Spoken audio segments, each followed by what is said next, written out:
Chapter 48:25. On the other side, Fengjiu was sending the little girl home. She originally planned to leave after sending her home, but who knew that the little girl would cry and beg her to go in. Helpless, she could only follow her into the courtyard. Listening to the little girl's incessant chatter along the way, she knew that this courtyard was still quite a distance away from the main courtyard. This was also the place where the old master of the Shu family usually lived, so it was relatively quiet. "Where's my grandfather?"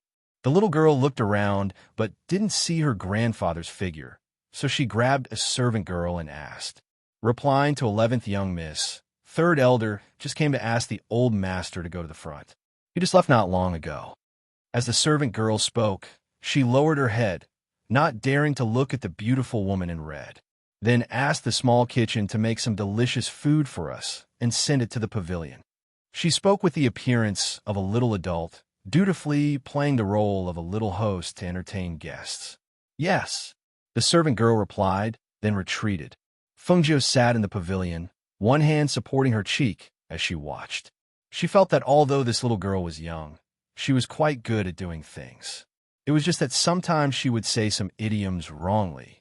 However, at her age, she was already considered good because she had the innocence and kindness of a child, but also the aura of a noble family's daughter. The people in the small kitchen worked very quickly, and in about half an instant's time, the dishes were served one after another. The two of them, one adult and one child, ate in this quiet and secluded courtyard, very satisfied. "Beautiful aunt, I like to eat this dish the most. It's so delicious." The little girl picked up a piece of meat and stuffed it in her mouth. She ate with a satisfied expression and even recommended Fengjiu to eat. Fengjiu didn't stand on ceremony and tried a bit of each dish. Although these dishes were quite delicious, her mouth had long been spoiled by the previous cook. She felt that no matter how delicious these dishes were, they couldn't compare to the dishes made by the previous cook. Thus, after eating a bit, she put down her chopsticks. However, just as Fengjiu got up and walked around to help with digestion, she suddenly felt a wave of fluctuation in the air. Her brows raised slightly, and she released her divine sense to investigate. At this moment, in front of the main gate of the Shu clan, corpses were strewn all over the ground. Fresh blood flowed out, and the smell of blood permeated the air. As they fought, a powerful qi filled the air. The members of the Shu clan were covered in wounds of various sizes. Standing at the front of the Shu clan's gate were the Shu clan's patriarch and the Shu clan's patriarch. At this moment, the Shu clan's patriarch's hand that was holding the sword was bleeding. There was also a trace of blood at the corner of his mouth that had not been wiped away. Old Master Shu wasn't injured, but his face was pale, as if he was enduring something. In the next moment, he spat out a mouthful of blood. "Father, old master, grandfather," cries of alarm rang out. Old Master Shu raised his hand, indicating that they didn't need to worry. After wiping the blood from the corner of his mouth, he looked at the people in front of him and asked in a deep voice, "What do you want before you'll stop?" "Stop. Ha ha ha ha ha." Chapter 48:26.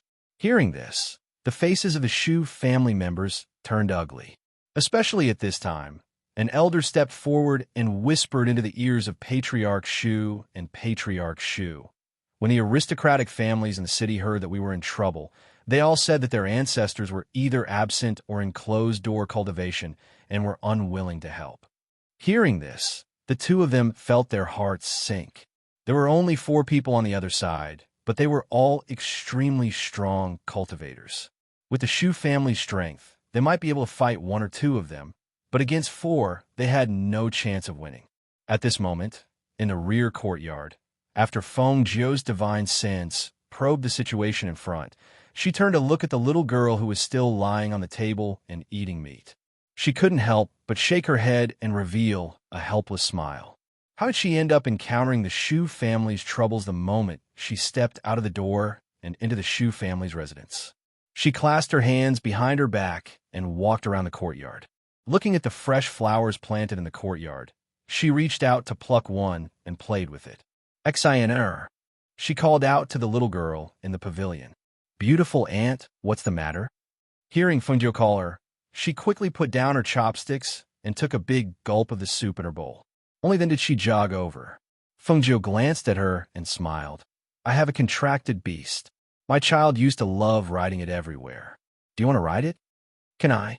Hearing this, her eyes couldn't help but light up. Two cute little dimples appeared on her round little face. She nodded vigorously. Beautiful aunt, I want to ride it, I want to ride it. Fengjiu's lips curved slightly. He raised his hand, and the cloud-swallowing beast appeared in front of her. When the cloud-swallowing beast came out, it glanced at its master and knew what she meant. It lowered its body so that the little girl could climb onto its back. Wow, what a big beast! The little girl wasn't afraid and excitedly climbed onto the beast's back with her short legs. It's called the cloud-swallowing beast, Fengjiu said with a smile. Cloud-swallowing beast? Does it eat clouds? She stroked Tunyun's fur curiously. When she saw how docile and obedient it was, she could not help but feel emboldened. She clamped her legs together and swallowed Tunyun's fur with both hands. She said to Fengjiu, Beautiful auntie, I'll send it to Grandpa to take a look. Grandpa will definitely be shocked. Fengjiu smiled as he watched her smile happily and ride away on Tunyun. He played with the flowers in his hand and strolled around the courtyard with light steps to aid digestion. Along the way, the maidservants and guards who saw the cloud-swallowing beast were startled. The maidservant shouted for the carriage to go forward. However, she was stopped before she reached the front yard. Exine, where did this beast come from? Why are you riding it? Come down quickly. When a man in his 30s saw the ferocious beast his niece was riding, his face turned pale. He wanted to go forward, but he didn't dare to. Second uncle, where's Grandpa? I rode it to show Grandpa. The little girl didn't understand his fear and continued to talk to him with a smile. Your grandpa and the others are in front of the gate. Something happened at home. Someone came to seek revenge, and many people were killed or injured. You should go back quickly. It's not safe in front. The man wanted to go forward, but he saw the beast glance at him.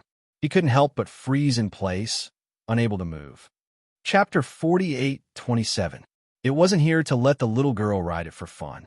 Instead, its master had sent it to the front to solve the problem. It didn't have time to hang around here. Seeing the beast stride forward, the man broke out in a cold sweat. He raised his hand to wipe his sweat and muttered, Where did this beast come from? Why is it so scary with just one look? Also, the aura on that beast could I have seen wrongly? He was a little dizzy. After taking a deep breath, he hurriedly chased after it. The little girl rode Tunyun to the front. Because she was sitting on Tunyun's back, she could see the scene in front of her from a distance. Coincidentally, she saw that her grandfather was fighting with two people. One of them was about to launch a sneak attack from behind. The wind from his palm condensed a strong pressure. Seeing that it was about to land on her grandfather's back, she shouted in shock. Grandfather! Tunyun leaped forward and flung the little girl sitting on its back. At the same time, it shouted, Catch her! When a man who rushed overheard Tunyun's words and saw his little niece being flung over, he instinctively reached out to catch her. When he hugged his little niece in his arms, he let out a sigh of relief. Thank goodness, thank goodness. You're not hurt, right? Woo, second master. Someone hit grandfather. The little girl's eyes turned red and she started crying. Roar! Almost at that moment, the beast-swallowing cloud let out a roar. That roar carried the pressure of a sacred beast as well as a powerful aura.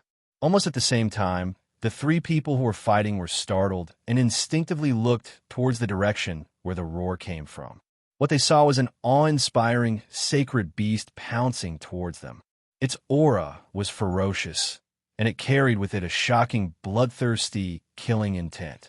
In just a split second, the arm of the person who was about to attack Old Master Shu was torn off by swallowing cloud. Hiss! Ah! The sound of a gasp was heard, followed by a blood-curdling scream. That scream instantly reached the clouds and reverberated in the sky. Those who heard it couldn't help but shiver. Old Master Shu didn't react. He only stared with wide eyes at the sacred beast that came out of nowhere and tore off the immortal monarch's arm. At the same time, he was sent flying in the direction of the main door. His son and the rest supported him. Sacred, sacred beast. Their voices were filled with unconcealable astonishment and disbelief.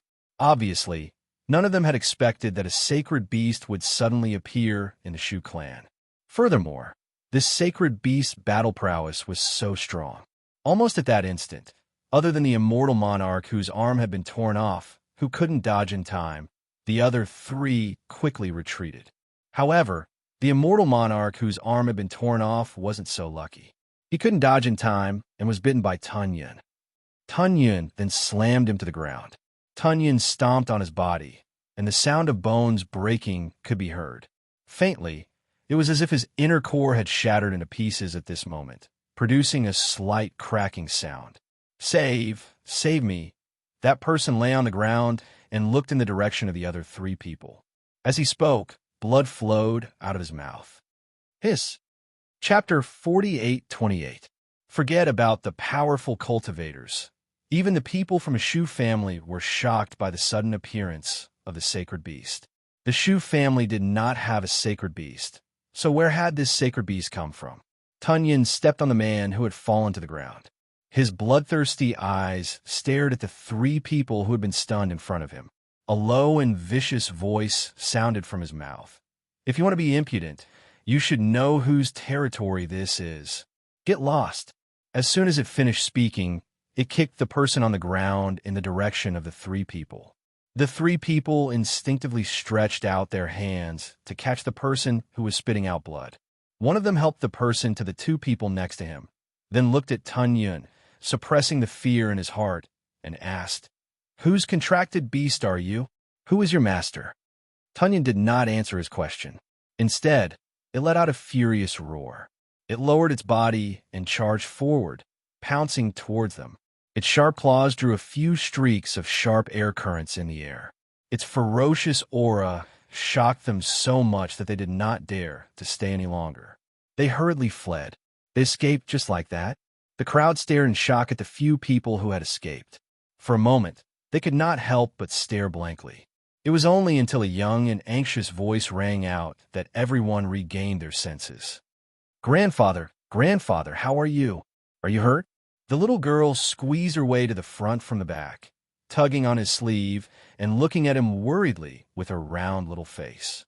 "Grandfather is fine." Old Master Shu patted her little hand, and then looked towards the sacred beast. He cupped his hands and bowed. "Thank you for saving me, but I don't know who your esteemed master is."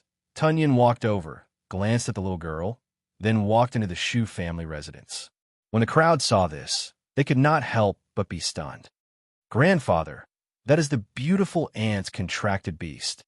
The little girl said, enunciating clearly, "I brought the beautiful ant back from the streets. I invited her to our house for a meal. She let me ride that beast for fun, so she came here." "Father, let's go in first," family head Shu said. Hearing this, the old man nodded and led his granddaughter inside. The people behind him quickly cleaned up the corpses in front of the door and walked inside. When they arrived inside, they were not in a hurry to go to the backyard. Instead, they first let Shu Xian explain what had happened. Only then did the old master and the patriarch bring Shu Xian along to express their gratitude. When they arrived at the courtyard, they searched everywhere, but the red-clothed woman that Shu Xian mentioned was nowhere to be found. Where'd he go? He was clearly here just a moment ago. The little girl said anxiously, "Greetings, patriarch." A maidservant stepped forward and bowed. "The young lady from before has already left." Hearing this, they could not help being stunned. Left? He saved their Shu family and actually left just like that? What kind of person was he? Beautiful Annie left? Why did Auntie Beauty leave? The little girl was anxious. She turned around to look at her grandfather and asked, "Grandpa, what should we do if beautiful Annie leaves?" "Father, who do you think the person who saved us is?" Clan Master Shu asked. Chapter 48:29. Little Shu Xian looked at her grandfather in confusion. There are some things that she couldn't understand, didn't understand, and didn't know. But she only knew that the beautiful Annie she brought home for dinner today was very powerful. Her contracted beast saved her grandfather and saved the Shu family. At this moment, Fengjiu, who had left the Shu family, was strolling in a shop. She had only entered the Shu family by chance. For the sake of that little girl, she had conveniently resolved their family's crisis. Since she had eaten and the crisis had been resolved, there was no need for her to stay there and wait for them to thank her. "Shopkeeper, do you have any good kitchen knives here?" A girl's delicate voice was heard. Fengjiu, who was looking at things in front of the counter, couldn't help but raise her eyebrows and look over. She saw a 16 or 17-year-old girl walk in. She was wearing a neat green dress and had 2 braids. She wasn't stunningly beautiful, but her facial features were well-defined and she was very youthful and pretty. "Hey, miss, how can we have kitchen knives here? The knives we sell here are all of the best quality. They are for self-defense, not for cutting vegetables," the shopkeeper said with a smile. "I don't want an ordinary kitchen knife. I want something of better quality, the kind that won't be chipped even if I cut the bones of a spirit cow." As the woman spoke, she walked forward and said, "Where are your knives? Let me see for myself." "All right, see if there are any suitable ones." "They're here." The shopkeeper smiled and brought her to the place where the knives were. When Fengjiu heard this, she found it interesting, so she also watched from the side. Seeing the young girl pick and choose, and finally buy 2 small knives, she asked, "Shopkeeper, are there any weapon refiners in the city?" "Miss, there are, but they only refine weapons and don't know how to refine kitchen knives." The shopkeeper smiled and said, "Miss, I'll wrap these 2 small knives for you." "No need." As the girl spoke, she took out a rectangular box and placed the 2 newly bought knives in 2 empty spaces. Fengjiu glanced at it and saw that there were all kinds of knives and cooking utensils inside. Seeing that she had everything, her eyes flashed and a smile appeared on her lips. "Miss, you like to cook?" The girl turned around as if she had just seen such a beauty. She blinked and stared at Fengjiu for a while before exclaiming, "So beautiful! Which family's young miss are you? Why are you so beautiful? I didn't see you just now." Hearing that, Fengjiu smiled lightly. "Do you like to cook? How are your culinary skills?" "I like to cook. My culinary skills in my family, but in my family's family, but outside, I haven't met anyone who can cook better than me," she said with a smile. Her face was full of confidence and pride. "Oh, Fengjiu's T-test not know how to cook. T-test Fengjiu's." Chapter 48:30. Fengjiu was slightly surprised. "There's such an aristocratic family? I've never heard of it." She had just ascended, and the information that Mo-chan had given her was only about powerful people. Indeed, she had never heard of such an aristocratic family before. At this time, the shopkeeper at the side couldn't help but come over and said, "I know Chef Godsong. He is indeed a person who relies on cooking to improve his cultivation. His dishes are all made from rare spirit beasts. The meat of spirit beasts can strengthen the aura of spiritual energy in the body, but the dishes made by Chef Godsong will be more than 10 times more effective. It is said that his most famous dish is the medicinal cuisine that he developed. It is a delicacy that can cure diseases and is difficult to buy even with money." As he spoke, the shopkeeper looked at the young lady in green and exclaimed, "I didn't expect you to be from the Song family. My apologies for not recognizing you. How is it? Amazing, right?" The young lady raised her chin, her face full of pride. Fengjiu thought for a while and said, "I didn't expect such a chef to exist. I'm really ignorant." She smiled and had an idea. She was looking for a chef. If there really was such a chef, she had to invite him to her immortal abode. "I didn't expect it. She's actually from Chef Godsong's family." A man's voice sounded. A man in brocade robes walked in with his hands behind his back. Behind him were a few guards and a middle-aged man. At first, the man in brocade robes looked at the young lady, but he didn't expect to see a beauty in red. "This young lady is..." The man's eyes were filled with amazement, and he couldn't help but be distracted for a moment. Fengjiu didn't say anything. She only glanced at the man indifferently and looked away. "Elder sister, let me treat you to a meal. I just bought 2 knives, and I could try them out," the young lady in green said, and looked at Fengjiu. Fengjiu, who had just been treated to a meal, couldn't help but smile when she heard that she was being treated again. However, she didn't refuse and replied, "Okay, let's go," the young lady in green said, and was about to walk forward. Don't be in such a hurry to leave." The man in embroidered clothes reached out to stop her and said, "I've heard that Master Chef Son's family has good culinary skills. It's rare to meet a lady here. Why don't you follow me home?" "TSK, do you think I'm someone you can invite?" The girl in green sneered and raised her foot to kick the man in embroidered clothes. A good dog doesn't block the way. The moment she made her move, the man quickly dodged and retreated. His face darkened, and he immediately ordered, "Capture her for this young master. Elder sister, back off." The girl in green pushed Fengjiu aside and took out a frying pan from her space. She then smacked the two guards on the head. Fengjiu retreated and watched from the side. When he saw the young girl use a frying pan, the corner of his mouth couldn't help but twitch. When he saw that her attacks were inexplicably strange, he couldn't help but concentrate. After carefully observing for a while, a trace of astonishment appeared on his face. He didn't see wrongly. This young girl's attacks were clearly the movements of frying vegetables and cutting meat. Looking at her posture, it was as if she was going to deal with the two guards as if they were her dishes. Chapter 48:31. Their clothes were torn to shreds, and the two guards were left with only a pair of underwear with several holes. Their faces immediately turned red, and their hands instinctively covered the area between their legs. At the same time, they quickly retreated. "Useless things."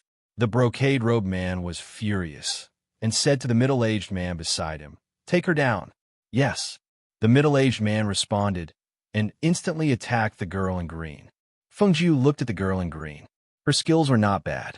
Although her style was strange, it was undeniable that her unique attack method was very lethal. However, the middle-aged man's cultivation was above hers, and he could probably handle a few moves. After a long battle, the winner would be decided. Therefore, she stood to the side and watched. When she saw that the girl in green was unable to dodge the middle-aged man's attack, she attacked with a silver needle and instantly pierced the middle-aged man's acupuncture point. At that moment, his movements slowed down, and he let out a muffled groan.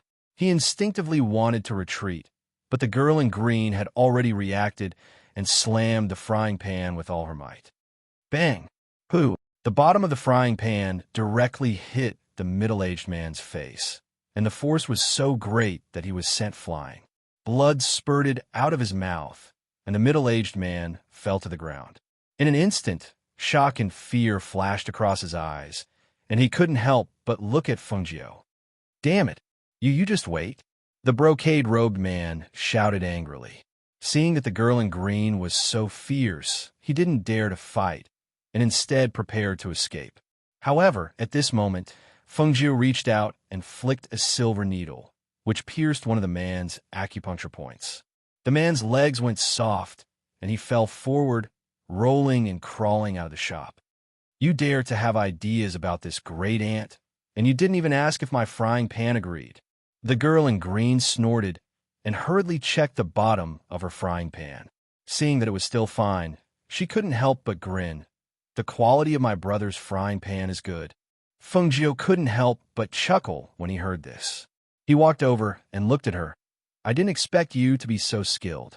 Of course, people in my family not only know how to cook, but we're also very good at fighting." She raised her chin and said to Fengjiu, "Elder sister, why didn't you bring someone to protect you? You have such an unsafe face, and you'll attract a lot of trouble outside. You're lucky you met me today, or you would have been caught by them.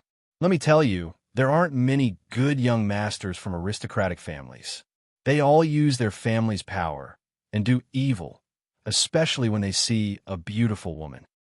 Fengjiu chuckled and said, "Isn't the Song family a noble family as well? Of your brother, of the family, of the aristocratic families, of aristocratic families." "How is it different?" Fengjiu asked, amused. "Anyway, it's different. They wouldn't do such a wicked thing." The girl in green said, and then said, "Elder sister, I said I would treat you to a meal. Come, let's go to a restaurant. I'll personally cook and treat you to a good meal." Fengjiu smiled and said, Why don't you treat me tonight? I was just treated to a full meal, and if I eat now, I won't be able to eat anymore. Chapter 48:32. Hearing her say this, Fengjiu nodded and accompanied her to buy a knife. Along the way, she listened to her talk about her family. She roughly understood that there was such a family. However, after Fengjiu accompanied her around, she still couldn't find a suitable kitchen knife. In the evening, the two of them walked into a restaurant. Songmi borrowed the restaurant's kitchen and personally cooked a table of dishes for her. Looking at the table full of delicious dishes, Fengjiu raised her eyebrows and said, "They all look delicious. Big Sister Feng, try it. I know how to make many other dishes, but I don't have the ingredients here, so I can only make do," Songmi said as she picked up some food for Fengjiu. She looked at her and waited for her evaluation. Seeing this, Fengjiu picked up her chopsticks and took a bite of the golden fried thing in the bowl. It was crispy on the outside and tender on the inside. The meat was fresh and juicy, and the aftertaste was endless. Moreover, there was a wave of spiritual energy that flowed through her body as she swallowed the meat. She couldn't help but nod and say, "It's very fragrant. What meat is this? How can it be so delicious?" There just happened to be a freshly killed black spirit pig in the kitchen. I took the most tender and delicious piece of its meat to make this dish for Big Sister Feng. This piece of meat is also very good for stir-frying. It's a pity that there's only one piece in a spirit pig, so it's only enough to make one dish. Hearing this, Fengjiu gave her a thumbs up and said, "Your cooking skills are really good. I used to have a cook who was also very good at cooking, but compared to her, you're better by 3 points. You're really not simple." Being praised by Fengjiu, she smiled happily and picked up some food for her. "Big Sister Feng, try this. This is..." Next, she picked up some food for Fengjiu while explaining how the dish was made. Fengjiu just nodded and didn't say a word. She only focused on eating the food in her bowl. It wasn't until more than half of the dishes on the table were in her stomach that she put down her chopsticks. She exhaled lightly and said with a satisfied expression, "I'm so full. I haven't eaten so full in a long time. Every dish is delicious. It's so delicious that I don't want to stop. My family's cooking is very good. My cooking skills are not even on the list of my family," she said with a smile. Seeing her eat with satisfaction, she was also happy to see her cook. "You were so busy picking up food for me that you didn't eat much," Fengjiu said. She stood up and walked for a while to help with digestion. "Big Sister Feng, haven't you heard of the saying, 'Even 3 years of famine won't starve the stove to death'?" She winked at her and said with a charming face, "People who cook are usually full before the dishes are served. Think about it. Try this dish, try that dish. After cooking this table of dishes, how can you still be hungry?" Hearing this, Fengjiu couldn't help but chuckle. Her eyes were full of smiles as she looked at her and said, "Mir, you said you came out to experience the world alone? Why don't you follow me?" "Follow you?" Chapter 48:33. Fengjiu smiled. "I know. I won't be going home either. I still have other matters to attend to. Also, if you follow me while I'm away and cook for me, I can ask Master Tai to refine a kitchen knife for you, a big knife for cutting beast bones. What do you think?" Master Tai?" She opened her eyes wide and asked in astonishment, "Is Sister Feng talking about the top refining master, Master Ironbone?" "Yes, that's him." Fengjiu nodded with a smile. She knew that in one of the territories of the 4 great emperors, there was such an expert in refining weapons. Because this person was tough and had a bad temper, very few people could ask for a weapon made by him. But it's not easy to get his weapon. Also, my father couldn't get a knife when he went to ask for one. How could he? It wasn't that she didn't want to believe it, but it was simply impossible. "You only need to say if you're interested or not," Fengjiu asked. Songmi looked at her and thought for a moment before nodding. "All right, I'll go with you." Fengjiu smiled. "Then let's go. It's time to get down to business." If they cut off the resources in her territory, she would go to the 4 great emperors' territories and stir up trouble. If they wanted to poach her territory, she would find a chance to destroy one of them. She would take over his territory. Currently, the clans and powerhouses in her territory were afraid of the 4 great emperors' prestige and didn't dare to submit to her. They felt that as a woman, even if she ascended to the position of Phoenix Lord, she was still just a woman. For experts, it was as difficult to make them submit to a woman as it was for them to ascend to the martial emperor realm. After all, women had always been at a disadvantage since ancient times. Unless she did something to make them submit to her from the bottom of their hearts, it was very difficult to make them submit to her. To her, things that could be resolved with force were much easier. She was more than willing to prove everything with her strength. Songmi didn't know Fengjiu's background, only that she was called Fengjiu. She didn't think that she was related to the Phoenix Lord who ascended not long ago. After all, such a supreme figure was in existence she didn't even dare to think about. In her heart, such a powerhouse would appear and disappear mysteriously. Naturally, she wouldn't run into one so easily. The two paid the bill and headed out. Songmi followed beside her. Seeing her walking towards the city gates, she couldn't help but ask, "Big sister, are we leaving the city?" Let's go somewhere else." Fengjiu replied and led her towards the city gates. However, as soon as they left the gates, a shout came from behind. "It's them! Catch them! Don't let them escape!" Fengjiu and Songmi turned around and saw that it was the subordinates of the embroidered robed man they'd dealt with in the shop. However, the leader this time was replaced by two middle-aged men. Behind them was the middle-aged man who'd been hit by Songmi's frying pan. "They're here for revenge. Let's go," Songmi said and hurriedly pulled Fengjiu away. Chapter 48:34. If Du Fan and the others were here, they would have people they could use. Then, she wouldn't have to wait for them to come back and deal with this clan. The pursuers watched as the two left on their swords. They only gave them a hateful glare before leading their men back. The two of them fled very quickly. They couldn't catch up to them even if they wanted to. It was best to return and report to the clan head first. They might have let them escape this time, but the next time they come to this city, they won't let them escape. Half a month later, in a bustling city, Songmi glanced at Fengjiu from time to time. Her eyes were filled with confusion. "What's wrong?" Fengjiu asked. She continued to walk forward slowly, her gaze fixed in front of her. Songmi paused and said, "Elder sister, just who are you?" "The people we met yesterday were so powerful, but they left with their tails between their legs. I know that big sister must have done something to make them so frightened." Fengjiu chuckled. "I didn't do anything. I just used my aura to suppress them. They knew that they were no match for me. Naturally, they wouldn't dare to make an enemy out of us." As she spoke, she turned her head slightly and looked at her. "Don't worry. I won't take you to Cell." Songmi smiled in embarrassment. "I know. I was just curious." Her clan was a very large one. She had seen all kinds of people, but the more she interacted with her, the more she felt that she wasn't a simple person. However, she had never heard of the Phone Clan. Fengjiu smiled and didn't say much. She entered an inn with her. In the room, she said, "Rest here today. I need to go out and do something. If I'm quick, I'll be back in a day. If I'm slow, I'll be back in 2 or 3 days." With that, she waved her sleeve, and Tunyun appeared from the space. However, it wasn't its original body. It was small and looked tame and harmless. "It's my contracted beast. While I'm not around, let follow you. If you meet with danger that you can't deal with, it can at least protect you." Fengjiu glanced at Tunyun on the ground and instructed her with her consciousness.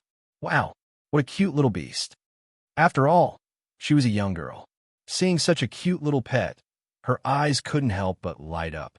However, when she touched the little beast's round and meaty body, she couldn't help but smile. So much meat.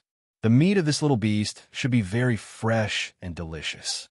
In an instant, several dishes flashed through her mind. She thought about how to make them taste better if they were made into dishes. Hearing her words, Tunyun let out 2 puffs of air from its nose. It shook its head and shook off the hand that was touching it. "Poochie." Fengjiu could not help but chuckle. She shook her head helplessly and said, "Mir, don't try to make a dish out of little beasts whenever you see them." She glanced at Tunyun and said, "It's called Tunyun. It's no ordinary little beast." Cloud devouring? Mir's eyes lit up as she looked at the white ball that had walked to the side and jumped onto a chair. She smiled and said, "It's been a long time since I've made a yuntuan. Big sister, I'll go make some for you later. Eat it before you leave." Chapter 48:35. Knowing that Fengjiu had something to do, Songmi it didn't waste any time. She let Fengjiu rest in the room while she went downstairs to borrow the kitchen. She made 2 bowls of wontons and brought them up. After eating the wontons, Fengjiu said a few words and left alone, leaving Tunyun to protect Songmi. After all, along the way, she found that as long as people knew that Songmi was from the Song clan, they would always have designs on her. Although Songmi wasn't completely defenseless, she was still her kitchen maid. She naturally couldn't let anything happen to her when she wasn't around. This place was the territory of one of the 4 great emperors who had attacked her, and it was close to her territory. That was why she had chosen this place to annex it. She had been here for a few days. Sometimes she would go out to inquire about some information. Therefore, she had a rough idea of the situation here. Today, she was going to go to the floating island in this world to see if the great emperor was on that island. She soared into the sky towards the clouds. As she was not sure which corner of this territory the floating island was in, she released her divine sense to search for the location of the floating island after ascending into the clouds. After about the time it took for an incense stick to burn, she opened her eyes. Light flashed through her eyes, and the corner of her lips curled into a half-smile. The floating island was hidden in the clouds with a boundary and a concealment formation. If it wasn't for her mental strength, she wouldn't have been able to sense the location of the floating island. But now, with a flick of her sleeve, her red sleeves fluttered in the wind. In the next moment, the dazzling red figure turned into a ray of light and shot towards the clouds. At this moment, the great emperor, cultivating in seclusion on the floating island, was still unaware that a great disaster was about to befall him. Due to the severity of his injuries, he took a pill to regulate his breathing and cultivate, hoping to recover as soon as possible. However, they knew very well how much of their strength they had used up in the attack. It was no doubt wishful thinking to recover in such a short time. But apart from that, they had no other choice. On one hand, they had to be wary of Fengjiu. They were afraid that she would come looking for them. In the cave residence at the back mountain of the Immortal Mansion, the great emperor exhaled softly, frowned, and opened his eyes. He felt a little uneasy today, as if something unsettling was about to happen. He couldn't even calm down to cultivate and adjust his breath. What's going on? Could it be that something is going to happen? After all, he was in existence of this level. He would always have a sense of danger. It was this perception that allowed him to avoid danger most of the time. Regarding this, he had always firmly believed in this premonition of his. Just like now, when an inexplicable sense of panic appeared in his heart, he stopped cultivating and regulated his breathing. He opened his eyes and got off the ice bed. With his hands behind his back, he paced back and forth in the cave with a thoughtful and worried expression. Chapter 48:36. In the end, he walked out of the cave and headed towards the Immortal Palace. "Master," seeing him come out, a middle-aged man came forward in surprise and hurriedly asked, "Master, did something happen?" The Northern Flame Martial Emperor looked at him with a sullen expression and asked, "This emperor wanted to ask you, is everything as per normal? Has the order to cut off Fengjiu's resources been completed?" "Rest assured, Master. Everything has been arranged according to Master's orders," the middle-aged man respectfully said.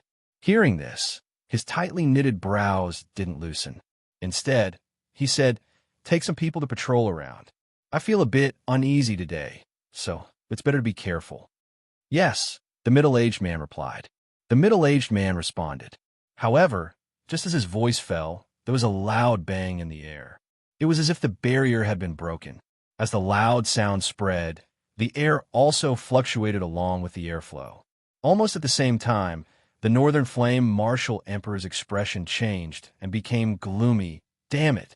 He cursed in a low voice and instinctively took a step back. His body was in a defensive posture as he vigilantly looked at the red figure that appeared in the sky after the barrier was broken. Fengjiu. He gritted his teeth as he called out that name. His eyes were filled with hatred.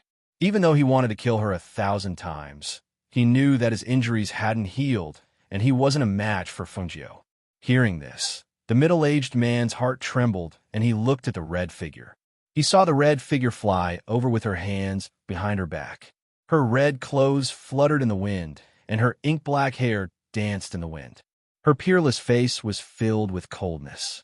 He didn't have time to be shocked, and he instinctively shouted, "Come, face the enemy! Face the enemy!"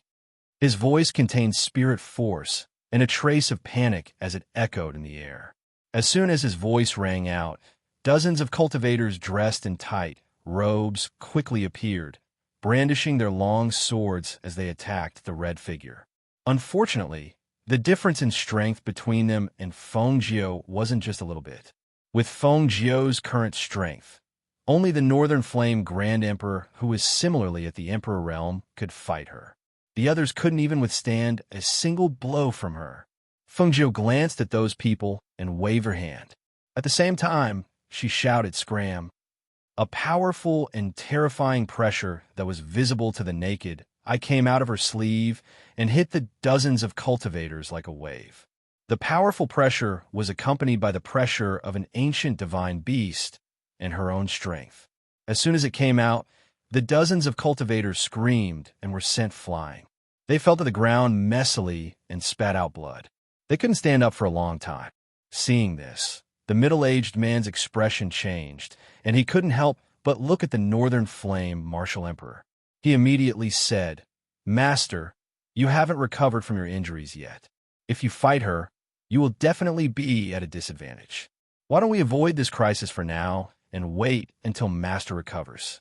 It won't be too late to deal with her then." The Northern Flame Martial Emperor knew that with only 30% of his strength left, he wasn't a match for Fengjiu. Seeing her powerful aura, he clenched his teeth and hatefully said, "Let's go." He turned and wanted to escape. Chapter 48:37. Do you think you can still run away? Fengjiu snorted coldly.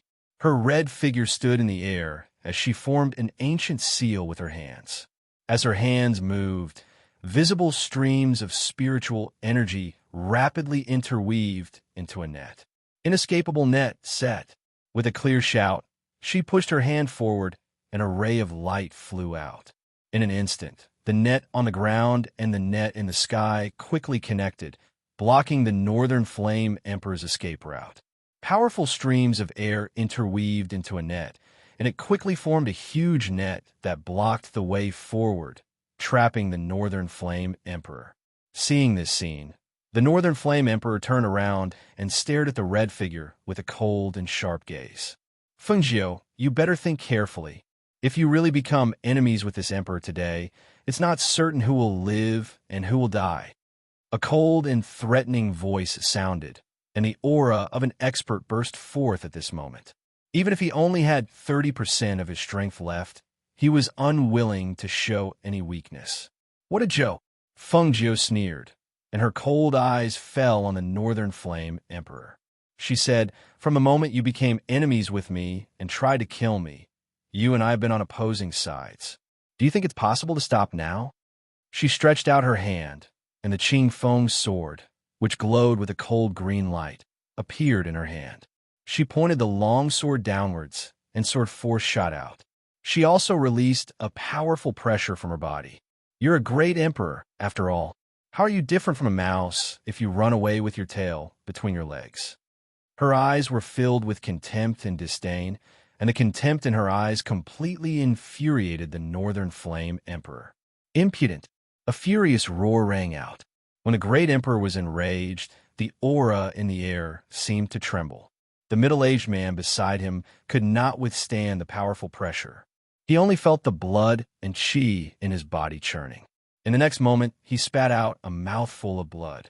His entire body was on the verge of collapse as he knelt down. What an arrogant Fengjiu! Today, this emperor wants to see what you're capable of. The Northern Flame Emperor roared angrily. He couldn't calm the anger in his heart, and his breathing became rapid. Even if he only had 30% of his strength left, he was still a great emperor and had always been a lofty existence. Since when did anyone dare to compare him with a lowly mouse that everyone despised? Fengjiu, a mere woman, dared to be so arrogant. Today, even if he had to use up all his cultivation, he had to teach her a lesson. He had to let her know how powerful he was. Then open your dog eyes wide and take a good look. Fengjiu snorted coldly. The next moment, the red figure turned into a flash of light and attacked him at the speed of light.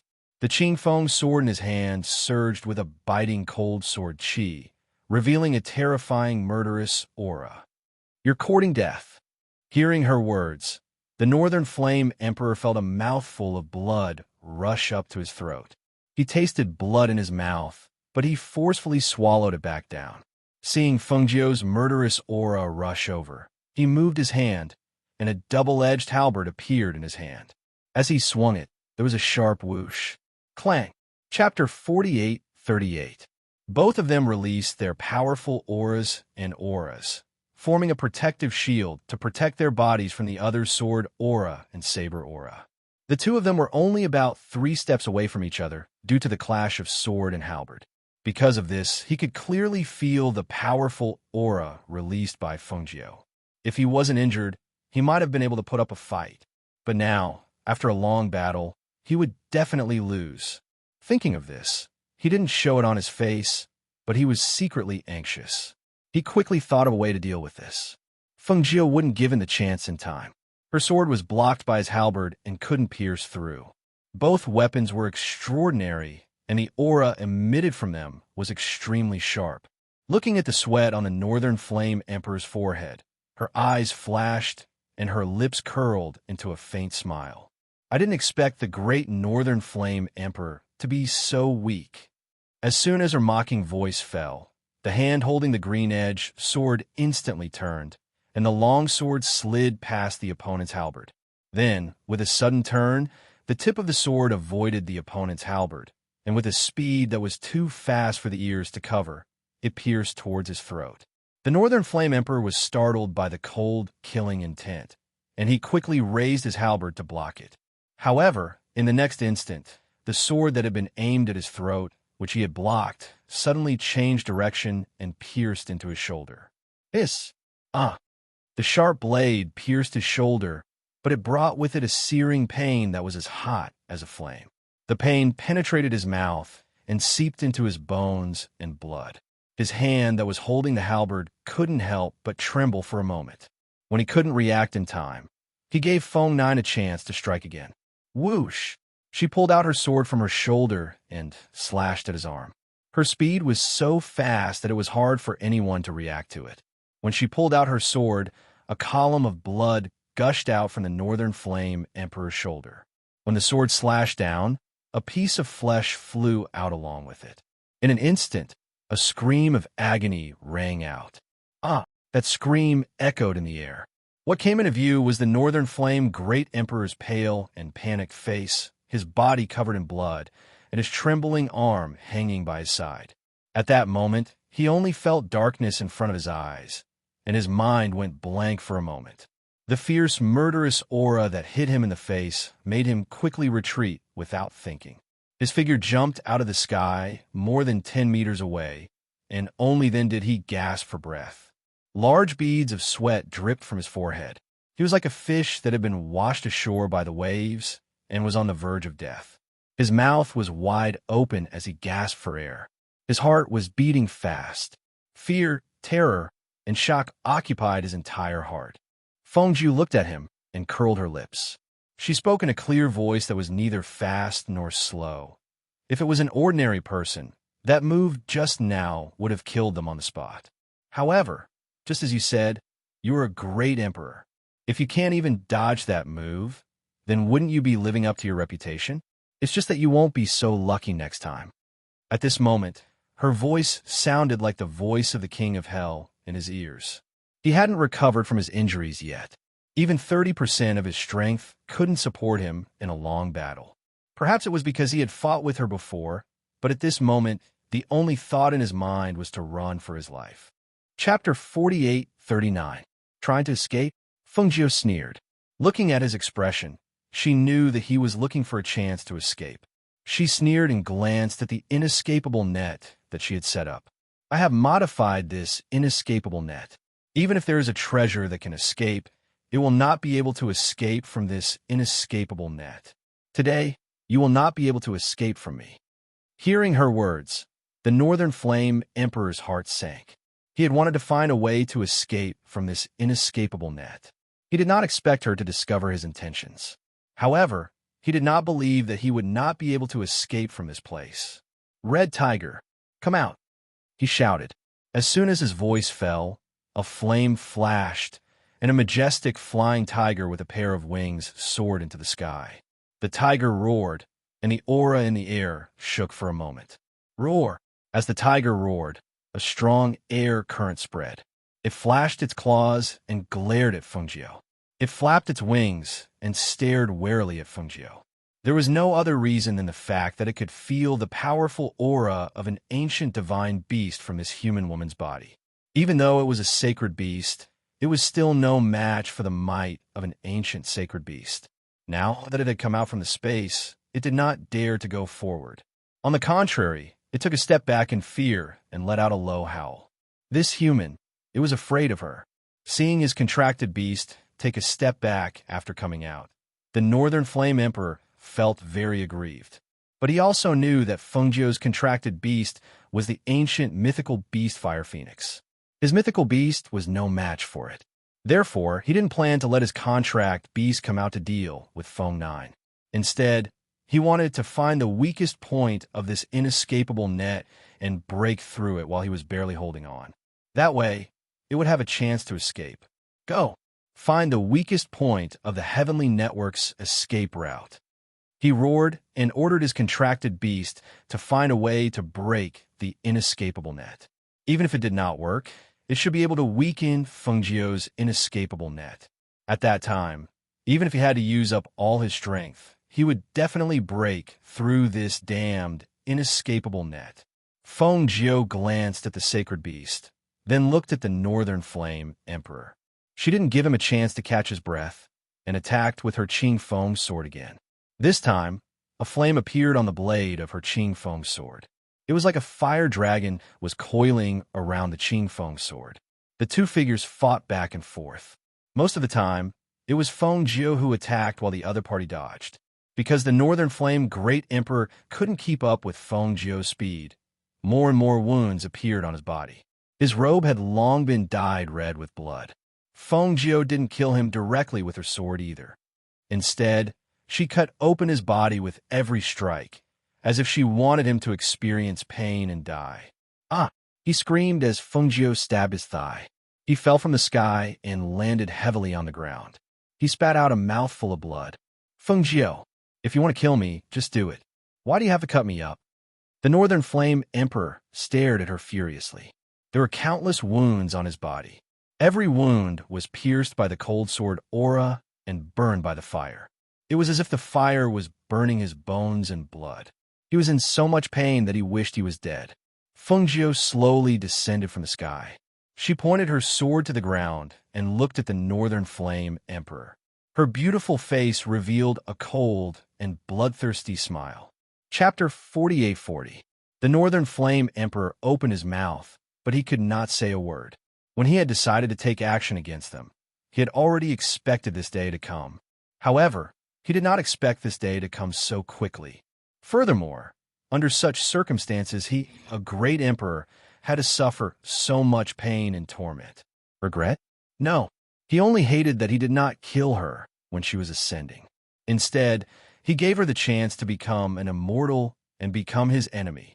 The winner takes all. There's no point in talking anymore. If you want to kill me, you can do whatever you want. I will not beg for mercy," he said hatefully as he stared at her. Even though he was covered in wounds, he still straightened his back. As a great emperor, his dignity did not allow him to admit defeat in front of her. "Is that so? Then let's try." She turned the sword in her hand, and a sharp sword aura shot out, chopping off his four limbs. "This!" A shrill scream rang out, reaching the clouds and echoing in the sky. That sound caused the sacred beast to roar at Fengjiu and pounce towards Fengjiu. "Oomph!" Fengjiu snorted coldly. With a wave of his sleeve, a force shot out and sent the sacred beast flying. Bang! The sacred beast was sent flying dozens of meters away before landing heavily on the ground. Blood flowed out of his mouth. He wanted to stand up, but his 4 limbs were too weak to stand up. He lay down again, panting heavily. "Ah, Fengjiu, Fengjiu, even if I die, I will drag you down with me." His voice was filled with hatred. Intense pain and hatred filled the Northern Flame Emperor's chest. His 4 limbs were sent flying, and blood flowed out like a fountain. The spiritual energy in his body rose rapidly, and his hair flew in a mess. He looked like a crazy demon, and his eyes were filled with blood as he cursed angrily. In the next moment, his body swelled up like a balloon. Even his face was swollen. A strong air current accompanied by an aura of death exploded at that moment. The air current was so strong that it rushed towards Fengjiu. Fengjiu was standing a few meters in front of him. He wanted to use his own strength to take her down with him. His speed was so fast that no one could avoid it. When the powerful aura exploded, Fengjiu immediately turned around and entered the space in an instant, avoiding the deathly aura that covered the sky. Faintly, she only heard a loud bang, followed by a rumbling sound. She couldn't hear anything else because she hid in the space. Almost at the same time that the Northern Flame Emperor self-detonated, the spiritual pressure in the air disappeared with his death. At that moment, the ground where his territory was located shook violently. Rocks rolled down, the river surged, and the waves rolled up. At that moment, almost all the sovereigns and immortals in this territory felt that something had happened. Fengjiu came out of the space after a while. When she saw that the entire island was destroyed by the Northern Flame Emperor's self-detonation, she could not help but raise her eyebrows. A trace of surprise flashed through her eyes. "I didn't expect the power to be so strong. Fortunately, I hid in the space. Otherwise, I'm afraid that I wouldn't have been able to avoid this attack." Chapter 48-41. The dust in the surroundings gradually dispersed, and at this time, a golden light reflected in her eyes. She walked forward to take a look and could not help but raise her eyebrows. Emperor Immortal Seal? The Emperor Immortal Seal was the immortal seal of a great emperor. It wasn't created by the Emperor Immortal Seal, but was formed by the heavenly Tao when he ascended. She also had an Emperor Immortal Seal, but it was based on the Green Lotus Immortal Seal. I didn't expect this thing to be so sturdy. Everything else was destroyed, but this Emperor Immortal Seal is still intact. She softly murmured. She picked it up and saw the words Crimson Flame Great Emperor on it turn into golden light and disappear. She curled her lips into a smile. Holding the Imperial Immortal Seal in one hand, she sent a strand of her soul into the Immortal Seal with the other. In an instant, the Imperial Immortal Seal in her hand shot out a beam of green light. In the next moment, it flew up into the air from her hand. A ray of green light shot out from the imprint like the sun.